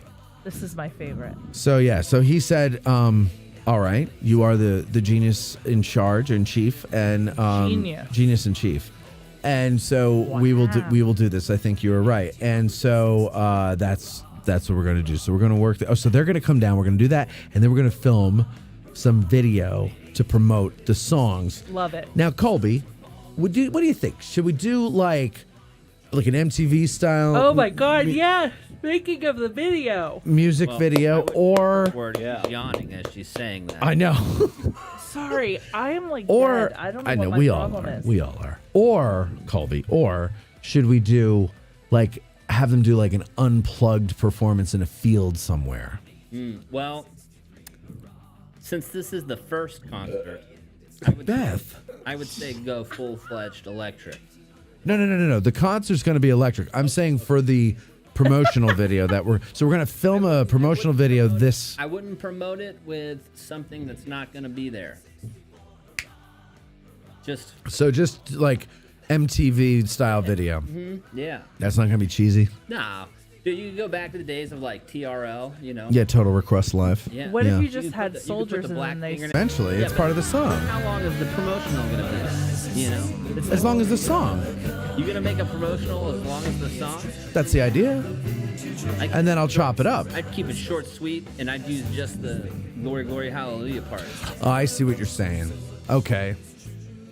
You leave 'em- you Well, leave what 'em you really- do is you do a big one, and then you chop it up. Yeah. And make other things out of it. What I would do is make a few different video things, like one long video thing, but I would use the same sound for each one.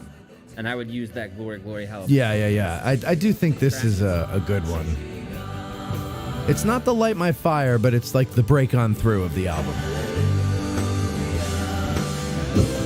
Well, it's moving at this point, right? Like, wait, let me go back a bit. Like, okay. I won't talk over. I won't talk over it. Just marching on. Yeah, listen. Let's just listen to how he builds this here. I mean, I don't think a lot of you appreciate just how wonderful this is. So here we go.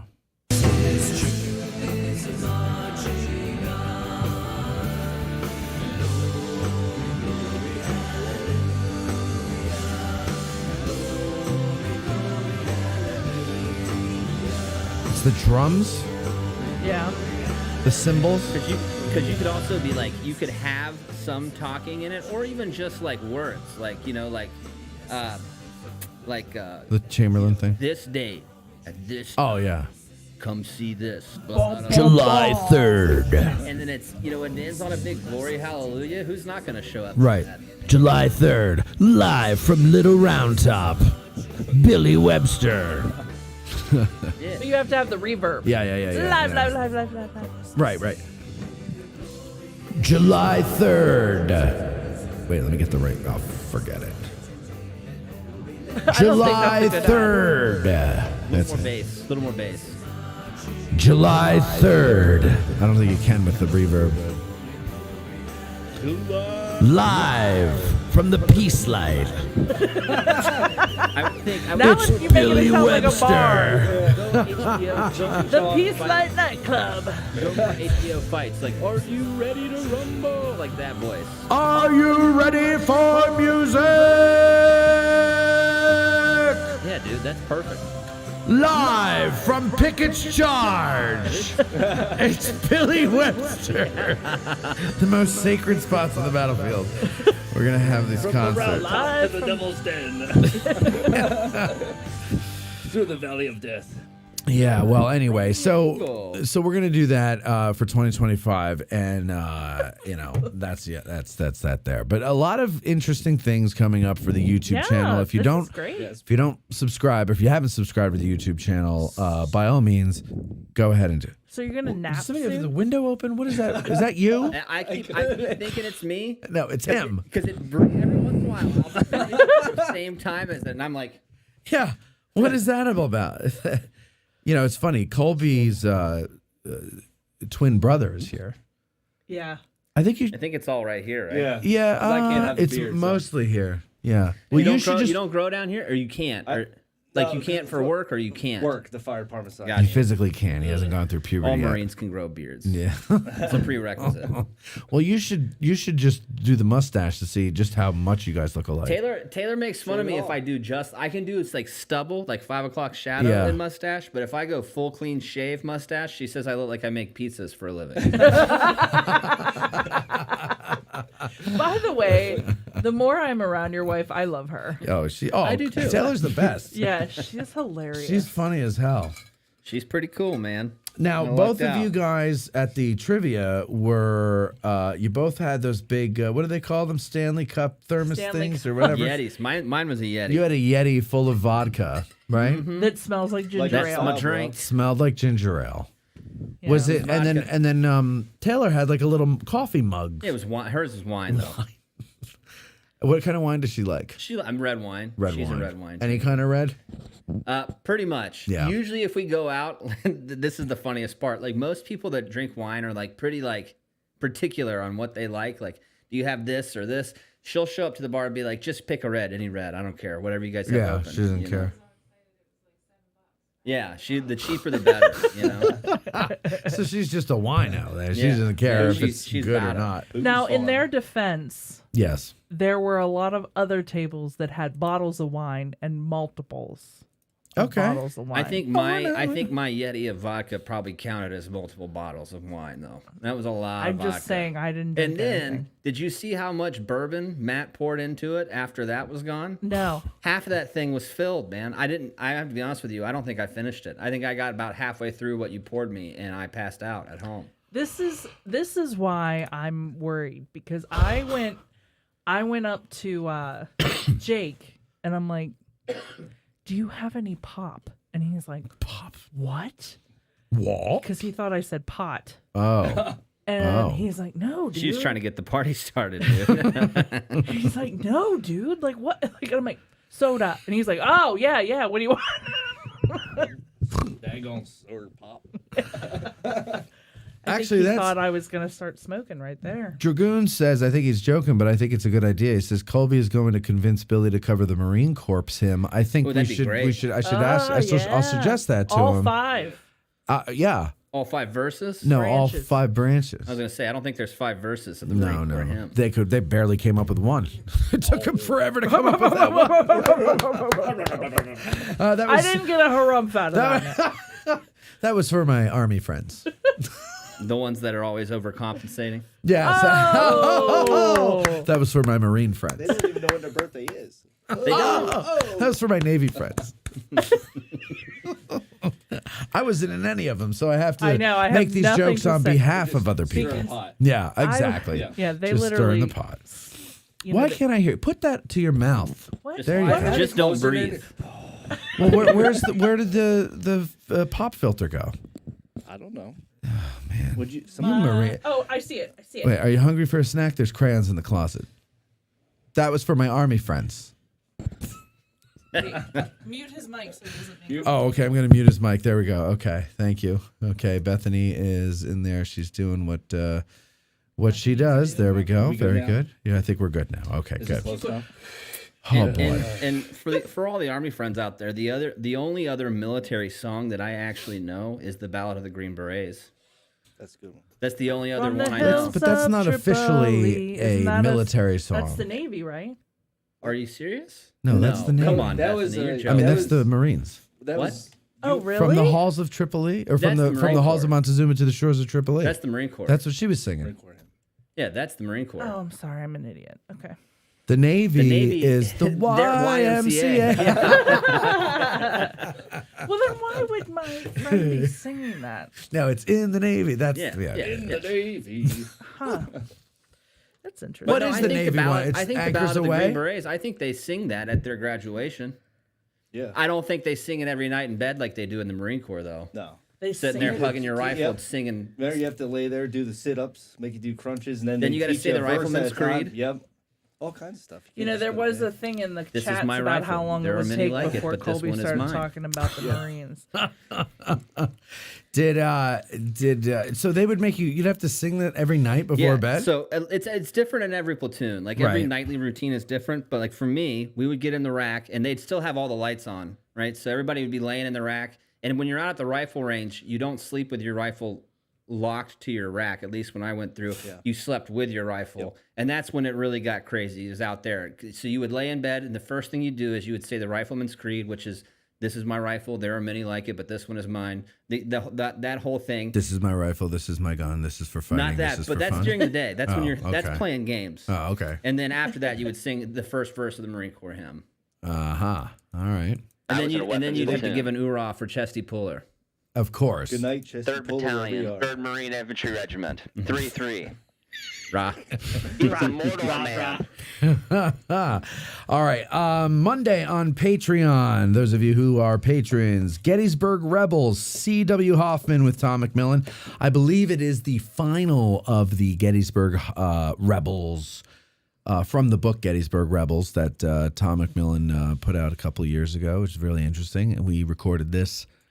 She was back in the shed, so it was a while back. It was it was at least the spring, and that'll be out on. That's how ahead of things we are. We're getting to things that came out or that were recorded back in the spring of last year. Okay, we are now recording things that are going to be out in the fall of 2028. No, of this year. And then also, hey, listen, Cindy, people may not be aware of it, but Cindy is getting some love in the comments section. Who was it? It was Peter Zach said something. Where did he say it? It was a compliment about all the good business guests that we've been having on. That's Cindy, ladies and gentlemen. Cindy has been doing the booking. Yeah. And she's been doing a great job with it. And every week, every week we've had a business owner on. I think we haven't had 1 week without. Now, what? What's that? I am ready for a break. And we we have, actually, next week, Pete Carmichael was going to be on, but he can't be. You're not going to be here. Debbie's not going to be here. And I said, okay, well then, Cindy, you're sitting in for Bethany, and then it'll be you, me, and Colby, and we'll just have a little fun. But then I thought, I'm exhausted, and I think we should take advantage of that fact that everybody's gone, and there will be other opportunities for me, Colby, and Cindy to do our own show, because I'm sure you'll have other things to do as the summer comes about. So I'm not worried there, but I think that'll be, I think that would be the most ridiculous of the show. I think we'll have too much fun, the three of us there. We probably wouldn't get through very much of a conversation. No, there'd just be a lot of like, what? Yeah. You said what? I think we're going to have a lot of fun with that. But yeah, it's next Thursday would be like my first day off, not counting a snow day. In a while. Like 2 weeks. Well, since the snow day, I guess, since the last snow day. So I'm starting to feel it. So I need to take my break. So we're going to do that. So we're going to take a break next week. So next week, there will be no AG today. Yeah, so forgive us for resting. Sorry, I'm going on vacay. You're going to be on, where are you going? To Cincinnati to a nerd convention. What kind of nerds? Gaming. I thought you were talking about the candy. Tabletop. Yeah, they all get together and eat nerds. I love grape. Yeah. Grape is my favorite brand of nerds. What's yours? We named the little character on the box. Oh, is that mixed berry? Yeah. They discontinued those in 1987. Yeah. Yeah. So no, it's a nerd convention. This is Mark's convention, I'm assuming. Yeah. And we're all going. What type of nerds? It's tennis? Tabletop Board games. War games. Yeah. Board or war? War. Both, actually. War, both. I never understood the tabletop war games. It's actually... I mean, I get it. Yeah. But I would never have thought I would like it either, because I'm very much like, I don't like the what if history books. Yeah.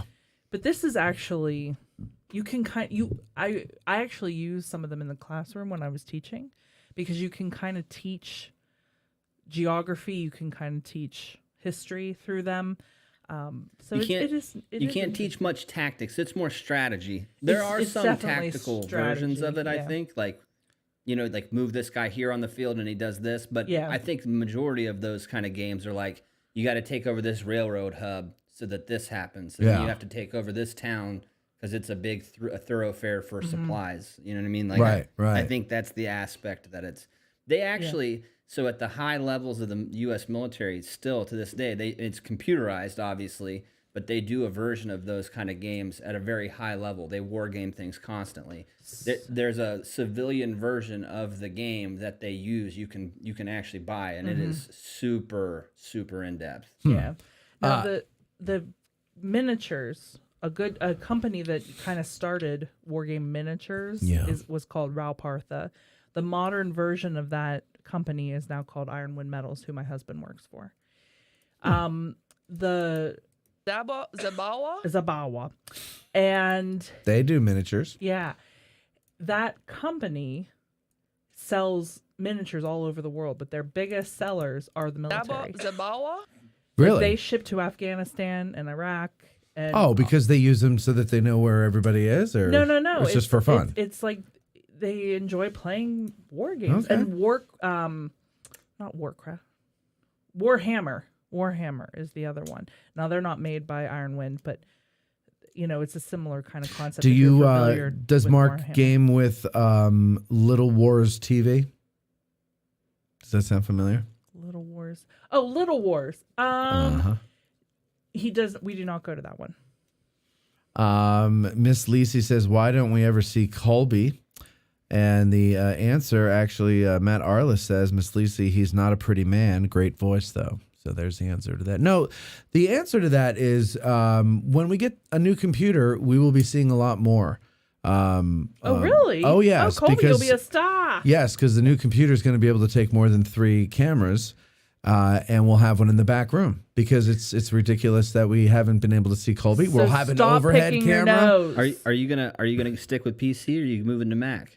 No, I'm not moving to Mac. Man, it makes it so much It easier. does not. It does not. Makes it so much easier. Because something breaks, Colby. I have to get a whole new computer. No, that's not true. That is true. Mac, and then you know what these geniuses or whatever, what do they call themselves? When you get the nerd herd or what is it when you go to the Apple store? What do they Well, call it? that's where you messed up. You don't go to the Apple store. Well, but where am I going to bring my computer if I have a Like, problem? they have just like you have a computer. They have computer guys that fix Mac. No, too. no. But I have friends who know how to fix computers, and I say, hey, when you're here next, I need you to, can you fix this for? They do. I go, thanks. Let's go to lunch. I'll buy you lunch. Bing, bing, pow, boom, pow. There it is. You know, oh, I thought I told you to go love your mother. Bing, bow, you know. And then. Goodfellas. Yeah. I wish I was big just once. I wish I was big just once. Oh, that's I such a love that great movie. line. He just kind of slips that in there. Which movie is this? Goodfellas. I Yeah. need to see this. You I do. quote can't it believe like you every haven't. week. It's probably the best mafia movie ever. But you'll never get into line quoting like this. I mean, we've seen that. I've seen that countless 1,000 times in 35 years. The best line in that whole movie though is very early on. It's the carrying his mom's Oh, groceries across the street out of respect. Yeah. Best line whole movie. Yeah, That was just on the other night. Was it? Anytime it's on, I have to watch it. Oh, You yeah. just can't. You know, you have to. Just that opening scene in the car with Billy Bats in the trunk. Yeah. And When then they open it and he's Oh, whips that the butcher sound knife out is of the his worst. coat. Oh, And then when Hendry slams the trunk down and looks up and they pause and he goes like, you know, ever since I could remember, I wanted to be a gangster. I knew I'd go from rags to riches. And like, oh, it's just Scorsese is one of the best. Well, you know, he also did The Departed, and there's quite a few scenes like that in The Departed. Like the scene where they're executing that couple out on the beach, and he goes, "She fell funny." Yeah, Like, yeah. so- But you know, that was Jack Nicholson ad-libbed that. I believe it. Yeah, I that believe wasn't it. in the but script. It's so that's like such a Scorsese thing. Uh-huh. They have you seen the movie? Oh yeah. He shoots. He shoots this couple, boom, boom, and then they both fall. And then he waits. He sits there and looks at him for a minute, and he goes, "She fell funny." Yeah, like she fell just kinda nonchalant. funny. Like, That's it. He lets the actors. Pesci did a lot of ad lib too. Yeah. In the Goodfellas. Yeah. Funny how? Like I'm a clown? Like I I'm amuse you? here to amuse you. Yeah, I'm here to amuse No you. jokes funny how? Yeah, what the Let's is see so Dolphins funny out of the about me? bushes. What the is so funny about me? Robert De Niro sells, dude. When he gets whacked, when Joe Pesci's character gets Oh, whacked, and he that's- knocks the phone booth over. Yeah, and, the phone. That Oh. was, So a I good watch, gotta watch it. cartoons because I have a 3-year-old. Right. He'll love this movie well, too. when it goes, Oh my God! Can you imagine how Oh my- scarred he would no. be? Oh. When you go to school, Ezra? They're worried about you. They called me in and want to discuss. Yeah. He'll about end up your being home he'll end life. up being in the Marine Corps. Is what'll happen. I think I was 3 when I saw it the first Oh, time. Ezra, God. why did you say Bing Pow? I thought I told you to go love your mother. Thought I told you to go your mother. You know who else is a super underrated character in that show? Or Karen. scene at least. Karen. Is when he's going through the restaurant for the first time and he's like Johnny 2 times because he said everything. Oh he yeah, says I'm gonna go everything get the 2 times. papers. Get the papers. Get the papers. Oh, that's such a great scene. And I every one of those characters is so well done. Paulie when he's sitting there and after Tommy whacks him with the whacks the restaurant owner with the bottle, and then he's like, what do you want me to do? Like, I don't want to know about a restaurant. You know, I don't know anything about a restaurant. I know to sit down and order a meal. You know, and then he's you know with this big cigar. Like these guys were such scumbags. By the way. Someday I'm just gonna start quoting things that only I know. You should. And I'm just gonna be like, "Do you remember everybody when that happened? And then we were doing this and that. Yeah. And then we can have a conversation, just me and the audience. Right, remember? And I'll just say, Do you remember the time? when we fell in love. Oh, you know what? You got to check out if you have the Flicks of Net. Is there's a I don't remember what it's called, but there's a documentary about the making of We Are the World. I've seen it. I haven't watched it, but I've seen it. Oh, you got to on there. watch it. Is it good? I find that stuff fascinating. And I mean, there it is. Like I think it was like the video. Yeah, the whole thing, the song, the video. Okay. It was all done in the same night, and Oh it my was God, the really? night of the American Music Awards. I think Lionel Richie was the host, and for only 2 or 3 weeks, Michael Jackson, him, and Quincy Jones worked on this song. Mm-hmm. Wrote it and put it all together, sent demos to everybody that was going to be there so they knew what, kind of what it was going to be. And then they just kind of put it all together the night after the awards ceremony. Everybody went there. They were there till 4 or 5 in the morning. And I don't know, it's just fascinating to see it. All those legendary people in one room. Have you seen the Disney Beatles thing they came out with the Peter Jackson It's called one? Get Back, I think. No, I haven't seen that yet. Dude, that is I'm truly waiting for that to remarkable. go somewhere other than Disney It's Plus. crazy. I can't sign up for You it. literally watched Paul McCartney write 3 songs. Yeah, well, that was his band. Dude. It was. Without a doubt. It was his band. The Beatles would not be the Beatles without Paul. Absolutely. 100. Yeah. Well, why are you laughing then? Because you're like. Dude, it's very clearly obvious that he, everybody else liked playing music. Paul is obsessed with Yes. it. He's obsessed. He probably has a laugh like that when he's talking Does about his it. wife know about this? Exactly. All right. Well, listen. That's my recommendation. Go on Netflix, watch that, just to see how the process works. And when you say to yourself, "Why do these people get so much money? What are they? How hard is it to sing a fucking song?" Watch this. Watch this. And when you say, "What do you need patrons for?" Not that I'm on the same level as these people, but I'm saying just watch the amount of work that goes into creating things that you like to consume without any thought. Bethany. I'll give you my Netflix password, or I'll give you my Disney Plus password if you give me your Netflix password, so we can each watch one. I canceled my Netflix. It's actually Cindy's. Oh. So you'll have to ask her for it. Making moves. You can have my Amazon Prime or my I will what was the not. one I just did for Masters of the Air? That's Apple TV. What do you think I of have it? Apple You start watching it? You know what? Oh, by the way, we did a show, Masters of the Air, or Eighth Air Corps, or Eighth Air Force. Thank you. You got it. 8th Air Force airmen in Gettysburg National Cemetery. We have a handful of them. Oh, really? Yeah, and we did a show on it. And I had pictures, and we were in here on Monday. It was Ralph Siegel and Louis Trott and myself. And the great Eric Houston was here. He was running the camera. He was doing your job there in the room there, Culp. And we got about 80% into it, and the computer crashed. Oh, I haven't checked that one time. Well, it's all right. Everything seems to be running fine. But the computer crashed and restarted itself, and I lost the video version of the show. Thank God I record the audio on this little device here. Yes. So we don't have to worry about the audio, but Do you know people are why going to be that happened? pissed. What?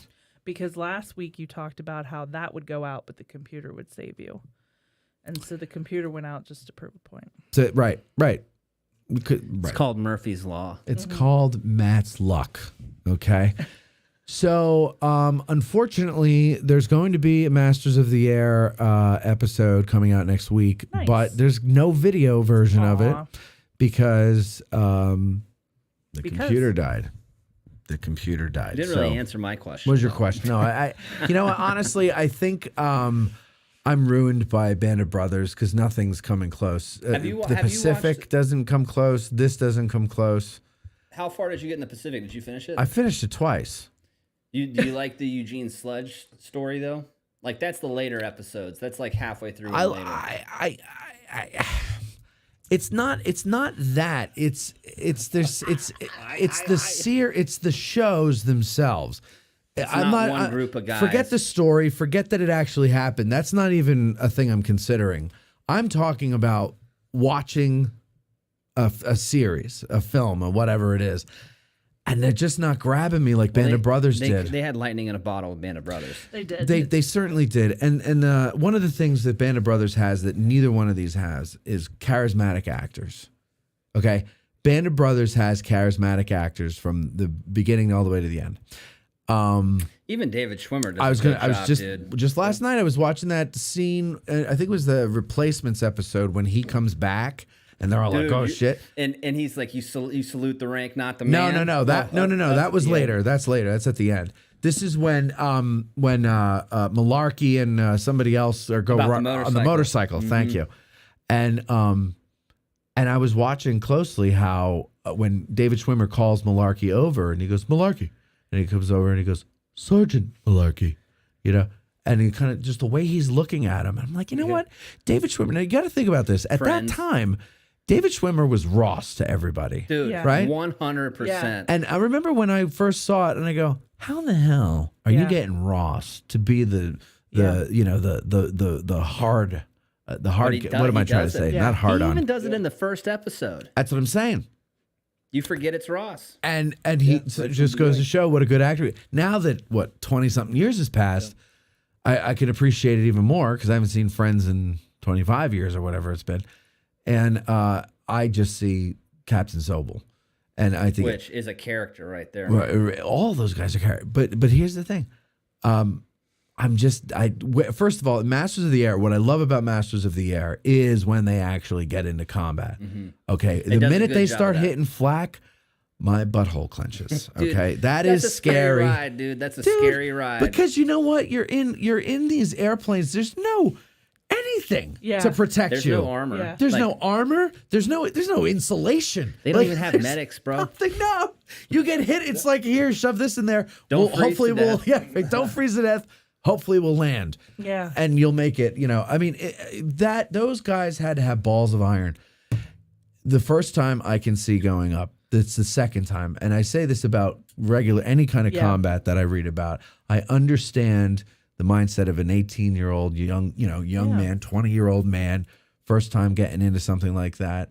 You don't know any better, but it's the second time. That's when I'm like, okay, that's how I know you're brave. Yeah. You're not brave for the first time. You're doing what you're trained to do. Now that you've seen it. You still do You're it. either crazy or you're brave, and I know there's a fine line between the two, but like that, I couldn't do it. I would be a sniveling pile of Jello in the corner.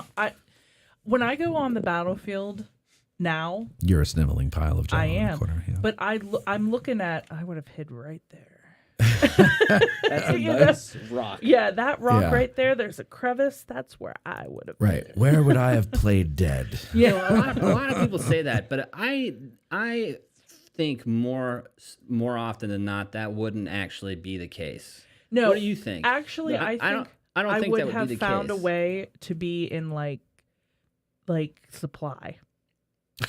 Like I would have been the radar O'Reilly. You need supply guys. You know, of you need all that. the Civil War. But I'll be honest with you. I never saw anybody full on go into like they talk fight or flight.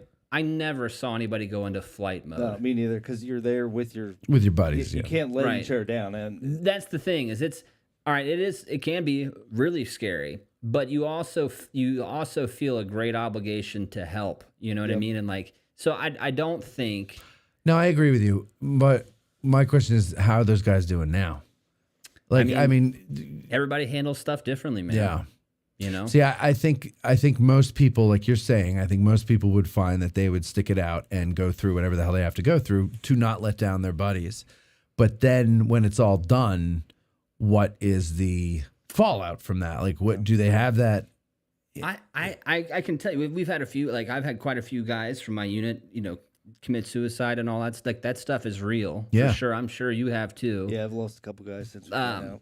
But the grand majority, that's not the case. Like, everybody just comes back and moves on. It does take some time. Getting out is a doozy, dude. Yeah. It took me a long time to get like civilianized right, which I probably still am not 100%, but but it is a trip to come back. And like, the big thing is you lose your identity so much. That's the hardest part, like your purpose and your identity. You have such a big purpose, and you're so like nestled into this very big identity, and then you go from having that, and then it's within an afternoon, it's gone. right? Like, That's and it, you yeah. no longer are a part of that anymore. Have you ever read, supposedly it's anonymous who wrote it, but it's called The Men Who Wanted to Be Left Alone. Did you ever read this? I'm not going to get into it now because we got to wrap up, but I'll send it to you, and it's just so good. I do want to say that Grandpa did tell me a story one time about when they were going on the boats into Normandy, that they had a lieutenant in training that was like a hard ass, just absolutely the one that everybody disliked. And he said that Grandpa said that when he walked off the landing craft, he looked back, just kind of like one of those, like, I can't believe I'm doing this. And he looked back, and that lieutenant was still on the boat, like crouched down, crying, wouldn't get off the boat. There's two things to that. One, you're talking about Normandy, D-Day, which is the craziest fight the planet Earth has ever seen. Yeah. So right there, like, you can't really compare that to any other combat experience because that's a standalone thing. Yeah. You know, there's like maybe Iwo Jima and Okinawa you might be able to throw into the same conversation, but it's few. There are few things that are that crazy. And secondly, like, you have to think about what those guys at that time had to, like, process. Well, no, like what they saw of war before they went. They didn't even have movies that showed blood, right? Like, they were reading books, everything. They were looking at paintings, you know. Yeah. We're much The more first pictures of desensitized now. And the warfare- paintings are really like, The first pictures of warfare are only taken, you know, a few decades before this in the Civil War. Now, kids grow up playing video games with blood and guts in it and war and all that stuff. They grow up watching Saving Private Ryan. Like even though that's not real, you are a little more desensitized to what you might be seeing. Now, I will say this, though. When I did get into real warfare, like, I do remember thinking, holy crap, dude, this is freaking real. I remember thinking, this is real. Like, well, I told you, Grandpa walked up the beach picking up chocolate bars. Right. And then, like, suddenly went, oh my God, they're actually shooting at me, and then dove down. Well, and it's like all, like, it's the explosions and this and that, like, everything happening, and you got guys are shooting mortars from one side and rockets from another, and machine guns are ripping, and you can see the tracers coming back, and stuff's kicking up. You can feel it, like, buzzing in your ear. Like, it's sensory overload. You know what I mean? But at the same time, that stuff is happening so fast. Like, it's almost like you don't have time to process it in the moment. Yeah. So, just case in point, with that one example he had of that lieutenant that was like the hard ass. You know, first off, he didn't have anything like we had growing up, like Saving Private Ryan, to desensitize a little bit, and it's D-Day. And he had seen a lot, like, up until that point. Grandpa said that one of the things that he, like, just even before they got off the landing craft, was how many guys they saw get off the landing craft and drown. Because their packs were so heavy and they weren't close enough to the beach. Yeah. And they didn't know how to swim. A lot of them were wearing the life belts incorrectly. Yeah. Also. And they just went down. He's like, and I remember him telling me, like, his biggest fear wasn't being shot at. It was drowning. Oh, sure. Yeah. You know that that's a real thing still. I mean, they have all these things now, like in your flak jacket, where you're supposed to be able to pull this cord and all your, like, your flak and everything will just come off. But one of our first, it wasn't our first one, but one of our first casualties in Afghanistan was an MRAP, with big version of a Humvee, rolled over into a huge canal, and all 5 guys inside of it drowned. They got out of the MRAP, but they lost them. The whole country shut down for like 2 weeks trying to find their bodies because the current took Same thing happened in 2-3 and 05.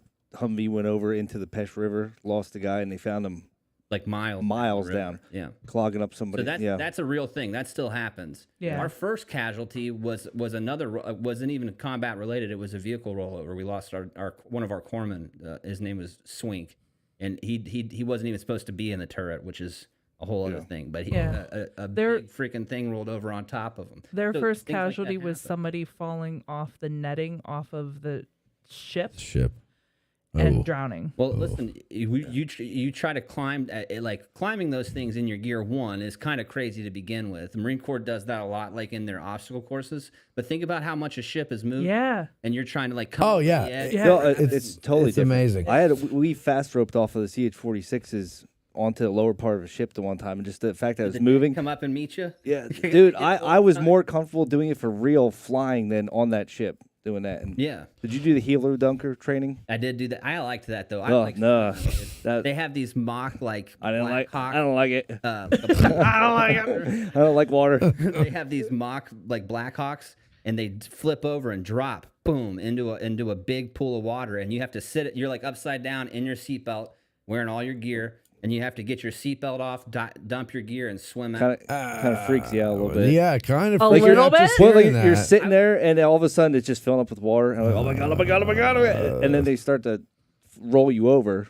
Well, Wait I would and not roll like to. over. Yeah. And I was the last one out. I was like, everybody else was kind of freaking. Go ahead, I got this. Go ahead, guys. I'm not scared. I'm totally fine. I mean, I did grow up in Florida, so I'm very Right. comfortable with the water. I'm not scared, guys. Okay. It's a Mordor man. That's right, man. 3rd Battalion, 3rd Marine Infantry Regiment, 3-3. I'm not scared at all. And I was in a weapons platoon. That's why I wasn't scared. I had big weapons. So aren't you glad I'm back? All right. Let me just real quickly. There's some people who were commenting here about Masters of the Air, and then we'll start with Bethany's news and go get something to eat here. Chris Brixia says Masters of the Air is great. Grant says, I don't think the action scenes in Masters of the Air are very good. Memphis Belle was done better in some ways, and that's over 30 years ago. I kind of have to agree with Grant on that one, as much as I hate to do that. I agree, Grant. I agree. I keep thinking of the Memphis Belle during this one here. You guys don't like the actors in Masters of the Air? They're not bad actors. That's not what I'm saying. I'm just saying they don't. First of all, there's no I don't get to know these people. The very first scene, they're already, on their way, and they're hot shots, and they're cocky, and they're at a bar, and he's making out with the girl from 1883. I know. So like, which is a bummer. That's the only episode I've seen her in so far. yeah, I have a feeling she'll be back. But anyway, but my point is that I didn't. Like Band of Brothers, you feel like you're growing with them. You're learning with them. You're along for the ride with them from the very beginning. You're meeting them as they're meeting each other. When they get replacements, you're like, who are these new guys? Exactly. but then you get to know the replacements too, All and then like Babe Efron too. Yeah. Exactly right. So yeah, okay. So let's see. Where is it? Barbara Schultz says didn't care for any of the actors, any of the men in the Pacific. There you go. Another one. Who agrees with me on that one there? And by the way, they were on a break. Okay, that's a Ross thing. Marie says, hey, Bethany. Or hi, Bethany. How you doing? Hey. The movie Dunkirk, says John Bupp, really highlights the real fear of drowning. Oh, in the boat. Oh, yes. I thought the thing that Dunkirk got best is the very beginning of the movie when the British soldiers are running through the empty town. Yeah. And like you can feel like the Germans are going to come around a corner at any moment. Yeah. Every once in a while, there'll be like a stray round will come down the street. I thought they did a good setting, like how scary things were. I think they did a very good job with that. Right. It was very good. But yeah. Okay, let's see. As Marie says, sorry I didn't come over and say, okay, now that's that there, and so on and so forth. All right, it's time for the And now, all The funny one. That's fit to print and a good deal No, that's this not. one. The Here's funny AG one's Today's gone. lead anchor Get Bethany ready. with It's current coming. events and sidewalk coming. conditions. I've got nothing today because there's no news. All the news that's fit to print and a good deal that's not. With AG Today's lead anchor Bethany Yingling. Sidewalk conditions and weekend events and cars crashing into buildings. Whatever is happening, Bethany's got it and brings it all to you. 'Cause it's Bethany's news, Bethany's news, Bethany's news. Come sail away, come sail away with me. Let's Where did this idea come from? stop. Shut up! All right, it is time for Bethany's news. We had to do. Now, We had to do the funny one today, guys, because there was not much going on. Not a lot going on, which is good. I guess no news is good news. all the news that's fit to print and a good. All right, go ahead. Okay, so we do have some events for ye old week. Wow. Yeah, All sorry. right. So no news at all. Like nothing happened. There was nothing exciting. Like nothing, Some couple got caught for long-term neglect of their child out of East Berlin. And they're being that's not convicted. nice. That's not nice. The Thank you, Littlestown Homer. School District is getting a grant for something. Stuff that people Just like normal. Yeah, normal things. little town Okay. news. Okay. Maybe we should get into like national news or something, or like stupid news or criminal news or something. I don't know. Yeah. Okay. Go ahead. Go I ahead. don't What know. else? We'll come up with what something. else There's you just got? nothing exciting Go to going on Baltimore this for week. that. Criminal news. That's true. Baltimore. So events for this weekend. No, God, please, no, no. All right. We don't actually have to go to Baltimore, Colby. Relax. There will is how I be on feel the about it. 24th from 10 to 3 at the group lobby at the visitor center. There's going to be a colors of the blue flags of the Union Army. So they'll be displaying flags. Where? At the group lobby from 10 to 3. Where's the on group Saturday. lobby? So when you go around that building past the bookstore, that little lobby when you back come out back of the by museum.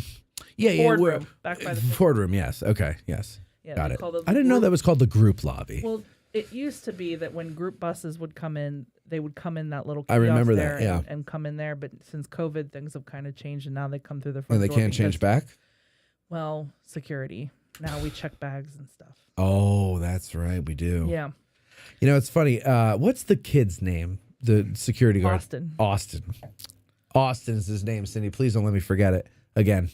He and I, we always Oh, bust, yeah, bust on each bust other, on each yeah. other. So he'll be like, and we walk in with camera equipment. And I got a tripod in a bag hanging over my shoulder and a camera bag. And then Cindy's got the audio stuff in a bag and a stand And and he has everything. to check it every time. And no, and he and so he's like, you guys, guns, knives, anything like that? And I go, yeah, this is a bazooka.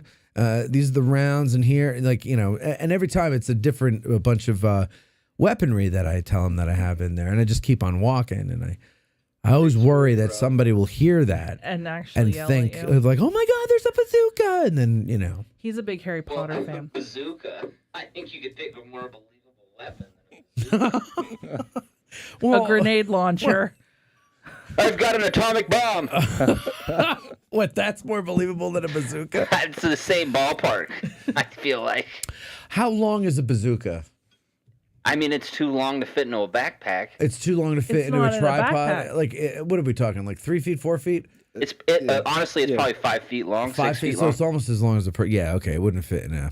I got a body bag. What is like a modern bazooka? What do they call those? Well, they have what's called the law. The law. That's what I was. Yeah, okay, I'll tell them it's a law. What's that? Like 4 feet? Those are shorter, aren't they? They're probably 3.5 feet long. 3.5 feet. Okay, that'll fit in my tripod bag. Okay, that's a law. He's a Harry Potter freak, so he always makes fun of me because I'm a Hufflepuff and he's a Slytherin. Okay, what? Are we getting into Harry Potter now? No, nobody else knows that. Okay, No. never mind. My daughter would. We're gonna take her to Broadway. See Are Harry you Potter gonna next see? month. Yeah. Oh, that's awesome. I just want you to know that that's not a musical. We went and saw that. Taylor and I did. Did you like it? The guy they had playing the dad Harry Potter. I wasn't sure where he was going. with Looked and acted just like Harry Potter, which I thought was good. But the play itself, do you know like the premise? I don't want to like rain on your parade here or anything. No. Do you know the He premise? dies. that. No, it's it's not based off the movie. I'll tell you about it off air. Okay. Well. Yeah, don't ruin it for everybody. Yeah. Okay. Because we all want to see now There's what happens to also Harry's on dad. the 24th from 11 to 12 is the kids' winter reading adventures. Eventually, I'll get that right by the time they stop.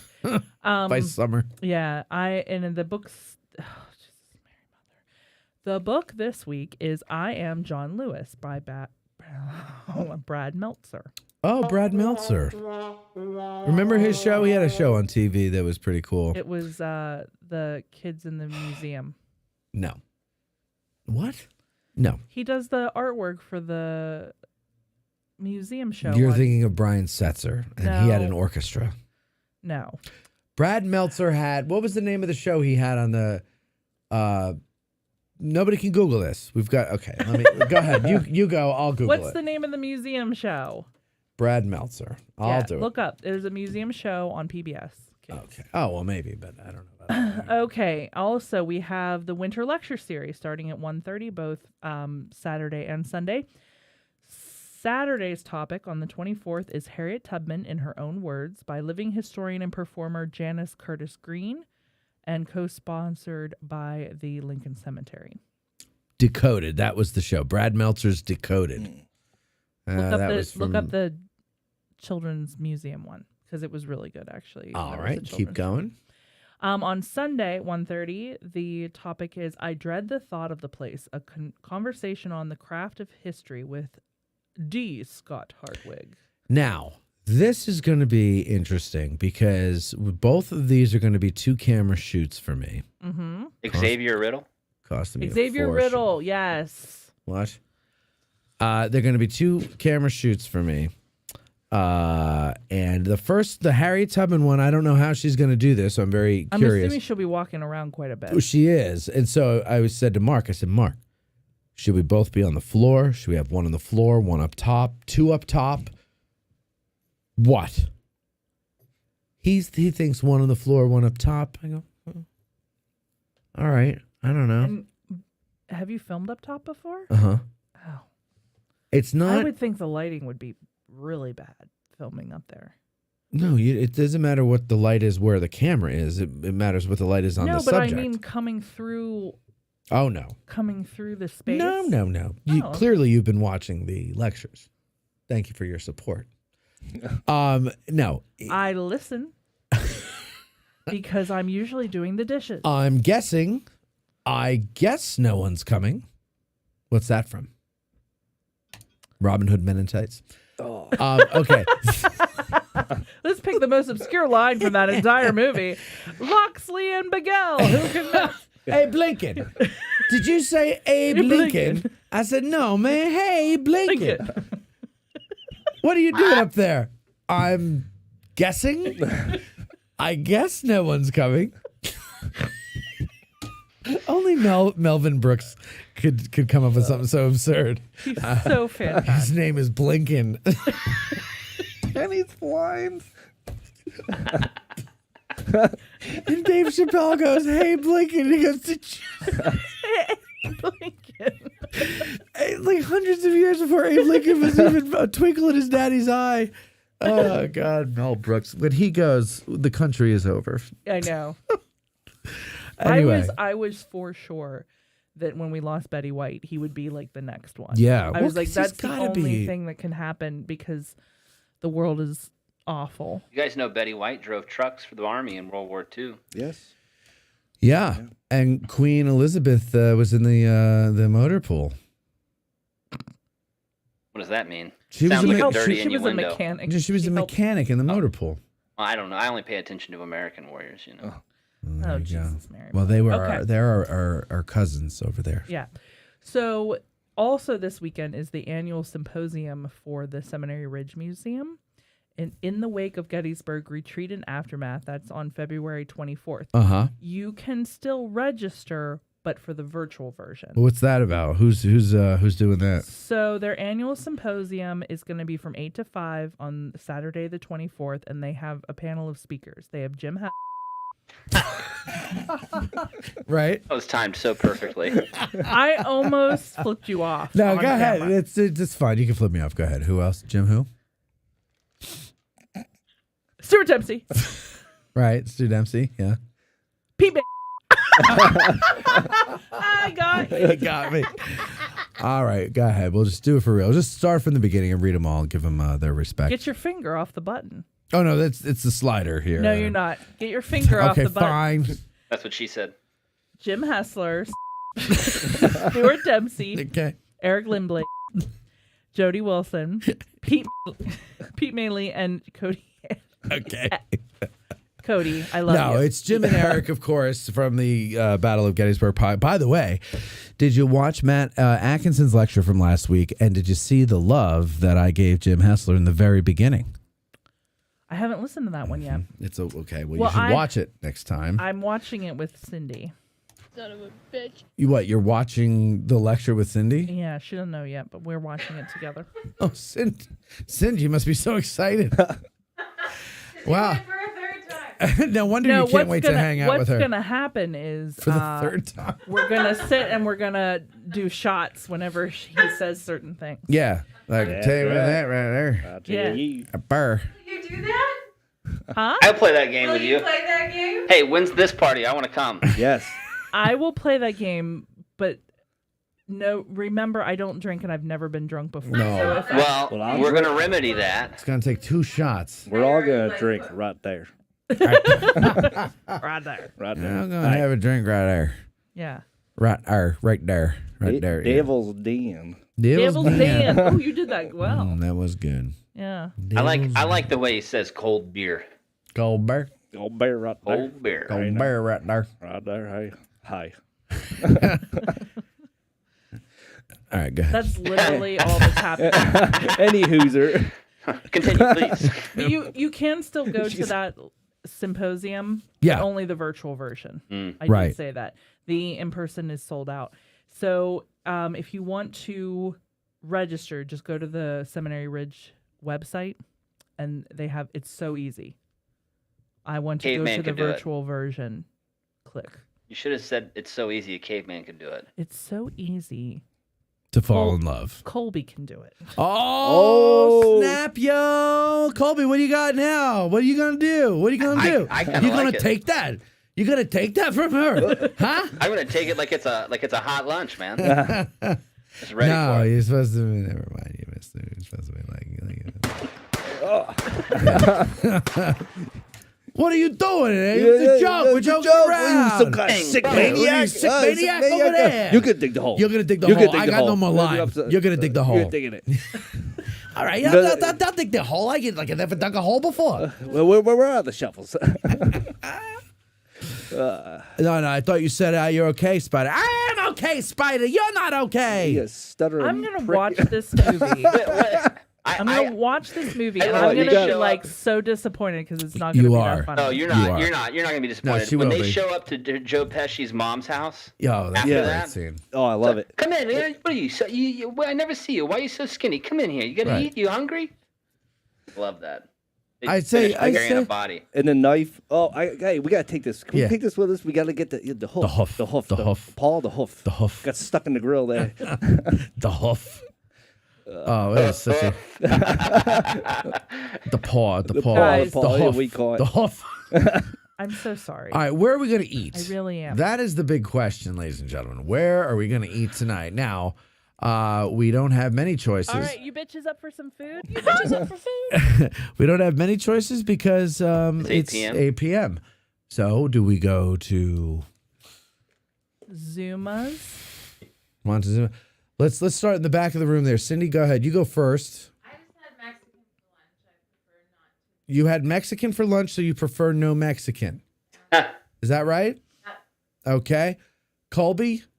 Well, I'm going home. Oh my. They want a reaction video with me watching Goodfellas. Oh, that would be fun. Oh, speaking of reaction That would be- videos, somebody asked. It's gonna be a whole bunch of me going, and like if we're all together, they're gonna be laughing, Because it's funny. and I'm It's just funny. gonna be like, funny, funny guy. like a clown. I didn't hear any of that because you're laughing. so No, loud. no. We'll let you know. We're gonna sit you in a separate room with some popcorn and whatever beverage you want, and we'll sit in the other room and watch. So like we'll sit in here, And I'll be able we'll to sit hear in you there. through the wall. Nah, no. We'll put the forget about headphones it. on you so that you'll only be hearing the music, so you could hear the as they stab Billy Bats in the trunk of the I car. think they used that sound effect. Ugh. Probably Mac and cheese. They were stabbing mac and cheese. Probably- something like that. Probably Velveeta shells and cheese. Gabagool. Gabagool. Maybe they had some gabagool. You know, considering it was a mob movie, they said let's just squish some gabagool to make Every the time I stabbing hear that, I sound. think of Michael Scott. I'll have the gabagool. You feel like you're back in Jersey now? Gabagool. Hey. Gabagool, gabagool. Mozzarella. Anyway, mozzarella. Mozzarella. Might just have to be Someone- Italian now for dinner. Italian. Someone suggested, and I don't know why. And they said don't go and look it up. We were talking about the Whitney Houston Star Spangled Banner 1991 Super Bowl. So good. Bills and Giants. So they said, I want to see you and the AG Today crew do reaction videos to that. And I was like, why? That's not outrageous. And they're like, have you seen it in a while? And I said, I had probably not since 1991. And he says, don't go watch it. Just get everybody together and record everybody's reaction to it and make sure nobody watches it ahead of time. And I was like, okay. They're like, I said, why? And they're like, I don't want to tell you anything. I just want to see how you guys react to Whitney Houston singing the national anthem. I can tell you that I almost cry every time I to see see it. now you're coloring people. Don't like let's do that. Don't say anything if you've seen it. Just I don't care what it Eventually there's gonna be I'm not gonna be able to watch anything. Well, Goodfellas will make you laugh. It'll make you barf. And maybe cry. So am I allowed to watch it, or are we doing a reaction video? Goodfellas? Yeah. Yeah, but let's also do Whitney Houston for this person because I just want to watch it and see why they think it's going to be such a. I'll shush. All right, But I mean, again, I haven't seen it probably since it happened. Do it right now. What? Do it right now. I can't because of copyright. Well, you don't have to play it on air. You can Well, just how am I watch gonna it. hear we can it? Just watch you watching it. How am I going to hear it? I got to hear Your it. headphones, right? Don't you have a way to bypass the? No, not unless I did this. But then you can't hear anything. No. So like, I don't know. Does that? Can the audience still hear that when I? Can you? Because you can't hear me through the headphones, right? Yeah. You can hear me through the headphones. Yeah. Wait, can you hear? Can you hear this? All I need to do is roll rocks down. Yes. Yeah. Right. Okay. So, but why then? That makes no sense to me. I can't hear any of you. I just have. Because I have the producers button. I don't know, but say I don't know if the audience can hear. If the audience can't hear that, then I could do it. But whatever. Well, nobody's answering, so no, we don't know. Yeah, I can't play it because of copyright, but we'll figure out a way around it for the reaction video. I mean, people do that all the time. Reaction videos? I don't know. I'm sure we could just Google that and figure it out. Yeah, exactly. General Turnbull to General Lake. That's correct. Oh, there was silence. Sorry, though. There was. Yeah, he said that makes a good radio Nobody's doing show. it the Silence. Okay, Cameron, here we go. We were talking. Yeah, you I just know. didn't hear it. They still talk about your grades there with reverence and awe.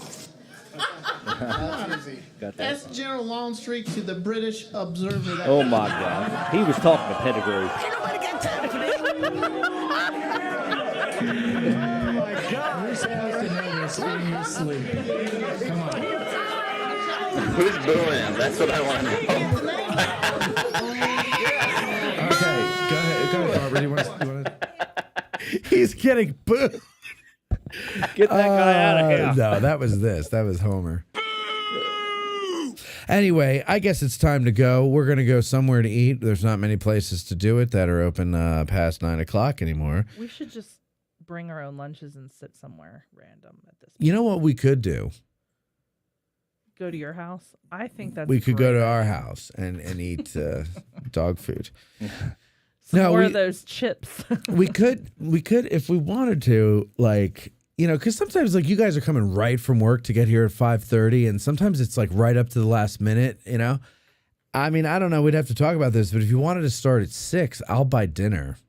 Like, you know, it'll always be something unhealthy, but still, I'll, you know. But we'll talk about it later. In the meantime, ladies and gentlemen, thank you for watching. Thank you for listening, whatever you did. And that's not the right one. I had a beautiful. It was very sexy. I know it was sexy, but it wasn't the right one. It wasn't the one we were looking for. Thank you guys. Next week we are taking off, but we'll be back the week after that, and we have a guest. I just don't know who it is. Talk to you next time. Bye. See you later. Bye. Today's opening theme is written and performed by Colin Southfield and the Mushroom Country Band. Bumper music is arranged and performed by Billy Webster and sometimes Kevin McLeod. AG Today is produced by Matt Cowlery, Bethany Yingling, Debbie Jones, and Sidney Compton. Engineered by Colby Sumner and maybe sometimes someone else. Guest accommodations are provided by the guests themselves. We'll need a couple thousand patrons to be able to put people up in hotels. Speaking of patrons, maybe you'd like to become one. Yes, sir. You'll find plenty of perks over there, not to mention hundreds of episodes that will help you further your Gettysburg and Civil War education. So go to patreon.com/addressinggettysburg. I'm Huevos Grande, the voice of Addressing Gettysburg. Thanks for listening. You sexist bitch. And you stupid son of a bitch. So, aren't you glad I'm back? Matt had his muck boots on. Ooh. 3rd Battalion, 3rd Marine Infantry Regiment, 3-3. Am I 26? I told you it was going to be a nightmare, and then you're paying $5 for tax. That's ridiculous. I don't know what the heck you guys are talking about. He was a Mordor man. Our broadcast day. Put that on a t-shirt. All right, you bitches up for some food?